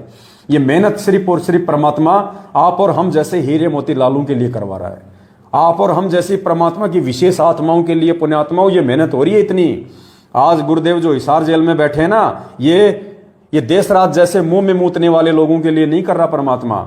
संजीव हुड्डा जैसे लोगों के लिए, जो भक्तों को रंडी का बीज बोलते हैं, गालियां निकालते हैं स्टेट कोऑर्डिनेटर होने के बाद भी, ऐसे लोगों के लिए परमात्मा मेहनत नहीं कर रहा। परमात्मा जो ये दुख उठा रहा, आज जो ये हिसार जेल में बैठ के जो कष्ट उठा रहे हैं, ये कष्ट वो परमेश्वर आप और हमारे जैसे भक्तों के लिए उठा रहे हैं कि मेरे ये बच्चे हैं जो मेरे ज्ञान पे चल रहे हैं, मेरे वचन पे चल रहे हैं। इनकी गर्दन कट सकती है लेकिन मेरे बच्चे मेरे वचन से पीछे नहीं हट सकते। ये सीता की तरह नहीं है जो राम के कहने के बाद भी लक्ष्मण रेखा को लांग जाएगी। ये मेरे वो सपूत हैं, ये मेरे वो सतसेवक बच्चे हैं, ये मेरे वो हंस हैं पिछली पीढ़ी के, जिनके लिए मैं चारों युगों से यहां पे दुख उठा रहा हूं, परेशानियां उठा रहा हूं, बार बार इस गंदे लोक में आता हूं मैं। तो पुण्यात्माओं, परमात्मा ने यदि आप और हम जैसे दो कोटि के जीवों पे इतना बड़ा विश्वास किया है, तो पुण्यात्माओं दृढ़ संकल्प कर लो कि हे परमपिता परमात्मा सतगुरु रामपाल जी भगवान, चाहे आपके दास और दासियों की चाहे गर्दन धड़ से अलग हो जाए परमात्मा, हम समय आने पे आग में कूदने से भी पीछे नहीं हटेंगे, हम जहर पीने से भी पीछे नहीं हटेंगे, हम 100 मंजिल की बिल्डिंग से आंख बंद करके आपके नाम के ऊपर विश्वास करके छलांग मारने से भी पीछे नहीं हटेंगे परमेश्वर। बस आप अपना आशीर्वाद हम दो कोटि के जीवों पे बनाए रखना परमात्मा, हमें आप जी भ्रमित ना होने देना परमात्मा। हम अपनी तरफ से पूरी कोशिश करेंगे, लेकिन मालिक बिना आपके आशीर्वाद के, बिना आपकी विशेष मेहर के परमात्मा हम भी भक्ति मार्ग पे नहीं चल पाएंगे। तो पुण्यात्माओं, हमने भी परमात्मा को दृढ़ विश्वास दिलाना है। अगर परमात्मा ने हमारे ऊपर दृढ़ विश्वास किया है, तो हमने भी अपने पूज्य गुरुदेव जी के दृढ़ विश्वास दिलाना है। हमने 650 साल पहले की तरह इस कबीर भगवान को दुखी नहीं करना। जैसे 650 साल पहले मगर में वीर सिंह बघेल और बिजली खान पठान दोनों सेना लेके आमने सामने खड़े हो गए थे, मरने मारने के लिए खड़े हो गए थे कि एक बार ये कबीर जी यहां से शरीर छोड़ के चला जाए, फिर देखते हैं इनकी बॉडी को कौन लेगा। तो पुण्यात्माओं, आज भूमिका तो काल ने वही बना दी। एक तरफ तो ये सतलोक आश्रम मैनेजमेंट हरियाणा को ये बिजली खान पठान बना के खड़ा कर दिया, और दूसरी तरफ वो चाह रहा था कि ये जो सतसेवक हैं ये वीर सिंह बघेल बन जाए, लेकिन काल भगवान की चाल सफल नहीं हो पाई। हम वीर सिंह बघेल नहीं बन पाए। हम तो परमात्मा के हंस बन के ही रहेंगे, हम तो परमात्मा के बच्चे बन के रहेंगे, परमात्मा के हीरे मोतीलाल बन के रहेंगे। हम वो गलती नहीं करेंगे जो गलती 650 साल पहले वीर सिंह बघेल कर गया, गुरु को मानुष मान के। जो गलती बिजली खान पठान कर गया, गुरु को मानुष मान के। जो गलती 64 लाख शिष्य कर गए, नानक जैसे कर गए, मीरा जैसी कर गए, धन्ना जैसे कर गए, अर्जुन सरजुन जैसे कर गए, वो गलती अब हम नहीं करेंगे, क्योंकि पिछली पीढ़ी है। और भगवान ने यदि हमारे ऊपर विश्वास करके अनमोल इतना ज्ञान दिया, ठोक के, चारों वेद, 6 शास्त्र, 18 पुराण, गीता जी, महाभारत, कुरान पुराण, सब कुछ परमात्मा ने पढ़ा दिया है। अक्षर ज्ञान दिया भगवान ने, पिछली पीढ़ी में मानव जन्म दिया, आशीर्वाद दिया, अपना तत्व ज्ञान दिया। तो पुण्यात्माओं, अब भी यदि हम गोबर खाएंगे, गोबर खाने का मतलब मैनेजमेंट के पीछे लग के राजनीति करेंगे, देह दान करेंगे, रक्त दान करेंगे, इन कुपात्रों को ज्योति दान और पाठ का पैसा देंगे, इनके कहने पे गुंडों की सीबीआई जांच करवाएंगे, इनके कहने पे इन फर्जी आश्रमों में जाएंगे और ये कुत्ता लड़ाई में शामिल होंगे, तो फिर हम भाई हम गोबर खा रहे हैं। फिर हम परमात्मा का सत्संग रूपी वो अमृत दूध का पान नहीं कर रहे, हम इन फर्जी लोगों के पीछे लग के गोबर खा रहे हैं।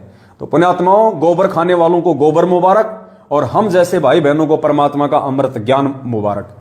तो दया परमपिता परमात्मा की। पुण्यात्माओं, भगवान प्रसन्न करना है अब की बार। वो एक गाना आता था ना पहले हिंदी फिल्मों में, मैंने यार मनाना नहीं, मैनू यार मनाना नहीं, चाहे लोग बोलियां बोले। तो बताओ, वो दो कोड़ी के वो फिल्मकार एक गाना बनाते हैं कि मैनू यार मनाना, चाहे लोग बोलियां बोले, दुनिया चाहे कुछ भी कहे, मैंने तो मेरे यार को मैंने प्रसन्न रखना है। तो हमारा यार सतगुरु रामपाल जी भगवान है। यार यानी परमपिता परमात्मा, वो पति, वो स्वामी। तो हमने तो अपना गुरु मनाना नहीं, चाहे संगत भेड़ चाल में चाले।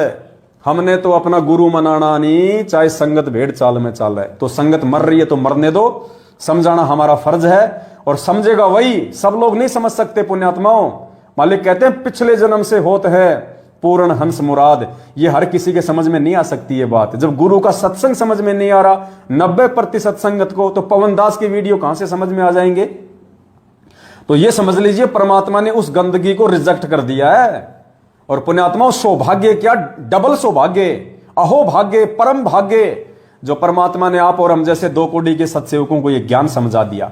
परमात्मा ने अपनी पहचान करवा दी कि बेटा असली कबीर मैं हूं, वो दाढ़ी मूंछ वाली फोटो कबीर नहीं है, असली कबीर मैं हूं। तो परमात्मा ने समझा दिया हमारे को।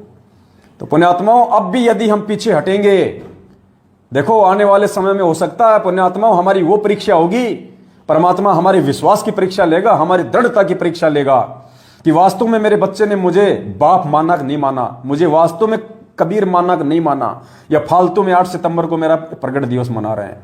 पुण्यात्माओं कहे कबीर सुनो भाई साधो मैं तो हूं विश्वास में, आने वाले समय में ये दुनिया ऐसे गुरु जी को भगवान नहीं मानेगी। पुण्यात्माओं कहते हैं भगत के वश में है भगवान, और भगतों से ही परमात्मा अपनी पहचान करवाएगा।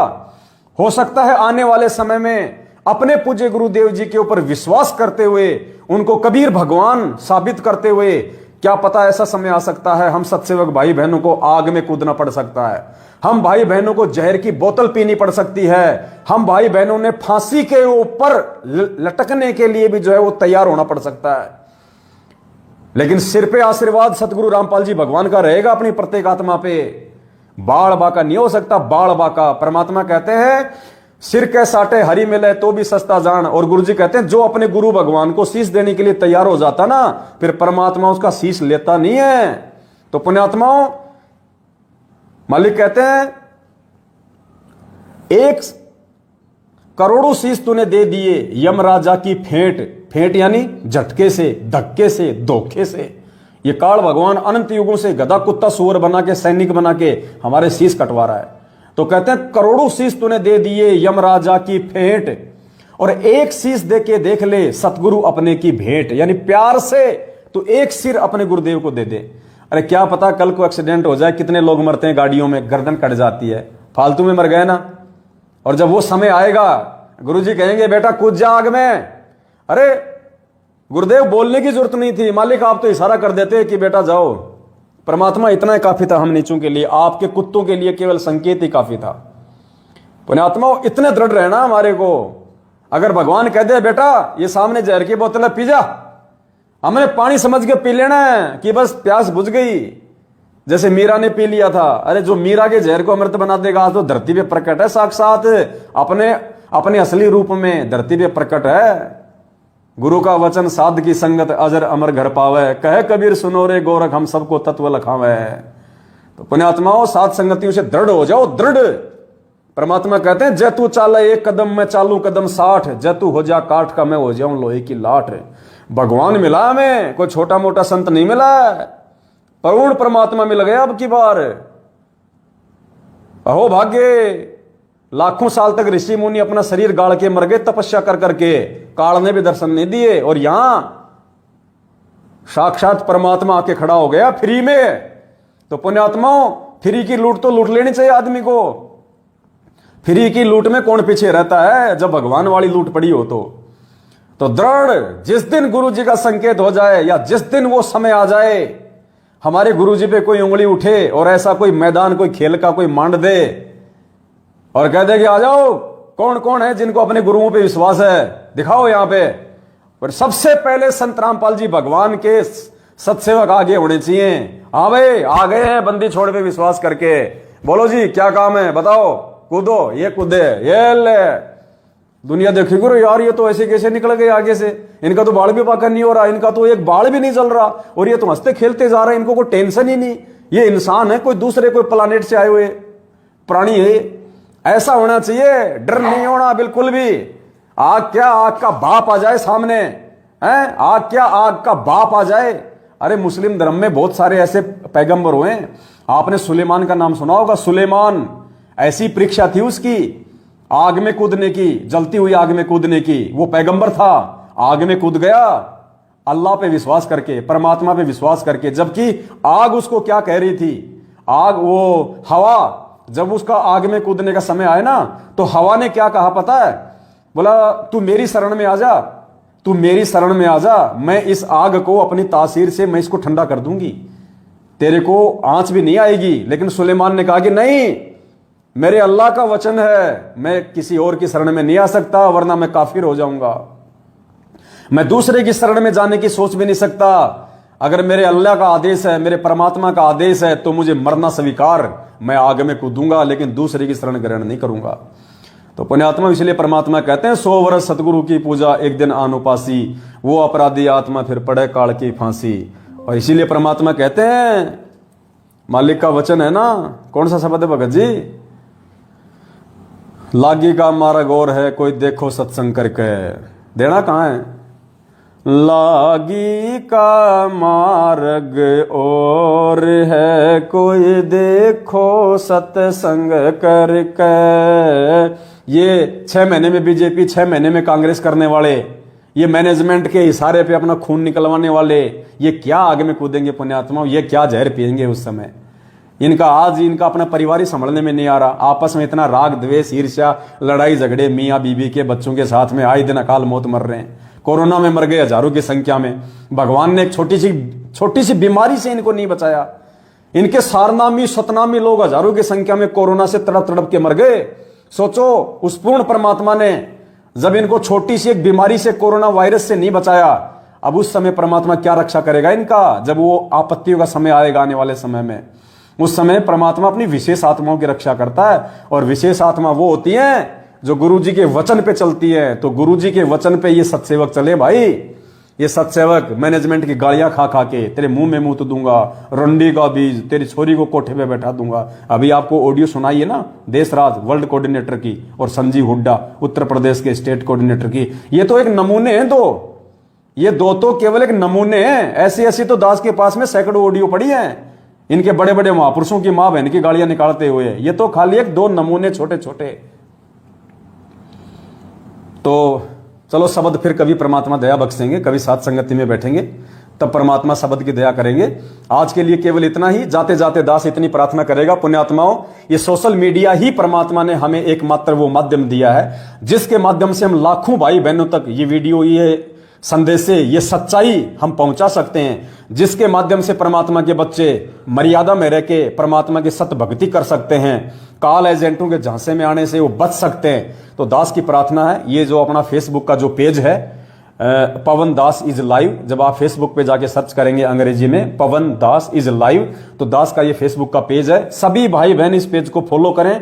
अभी तक यदि किसी ने फॉलो नहीं किया है तो पेज को फॉलो कर लें, और फॉलो करने के साथ में उसको लाइक करें, और एक वो बेल आइकन है, एक वो घंटी का निशान है, उसको भी आप जी दबा दें।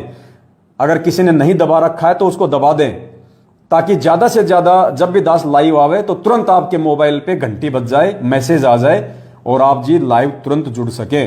और इस वीडियो को जाते जाते एक बार फिर से आपके जितने भी फेसबुक के ग्रुप हैं, व्हाट्सएप के ग्रुप हैं, या पर्सनली जितने भी भगत आपके संपर्क में हैं, सभी तक आप जी इस वीडियो को ज्यादा से ज्यादा एक बार शेयर कर दें पुण्यात्माओं। बाकी परमेश्वर की हम सब के ऊपर रजा है, बहुत छप्पर फाड़ मेहरबानी है। अगर मर्यादा में रहे हम और इसी प्रकार से चलते रहे परमेश्वर के वचन पे पुण्यात्माओं, ये हमारा लास्ट कलयुग है, अंतिम जन्म है हमारा ये। इसके बाद हमें इस पृथ्वी लोक पे झांकने की, हांडने की, गधे कुत्ते बनने की जरूरत नहीं है।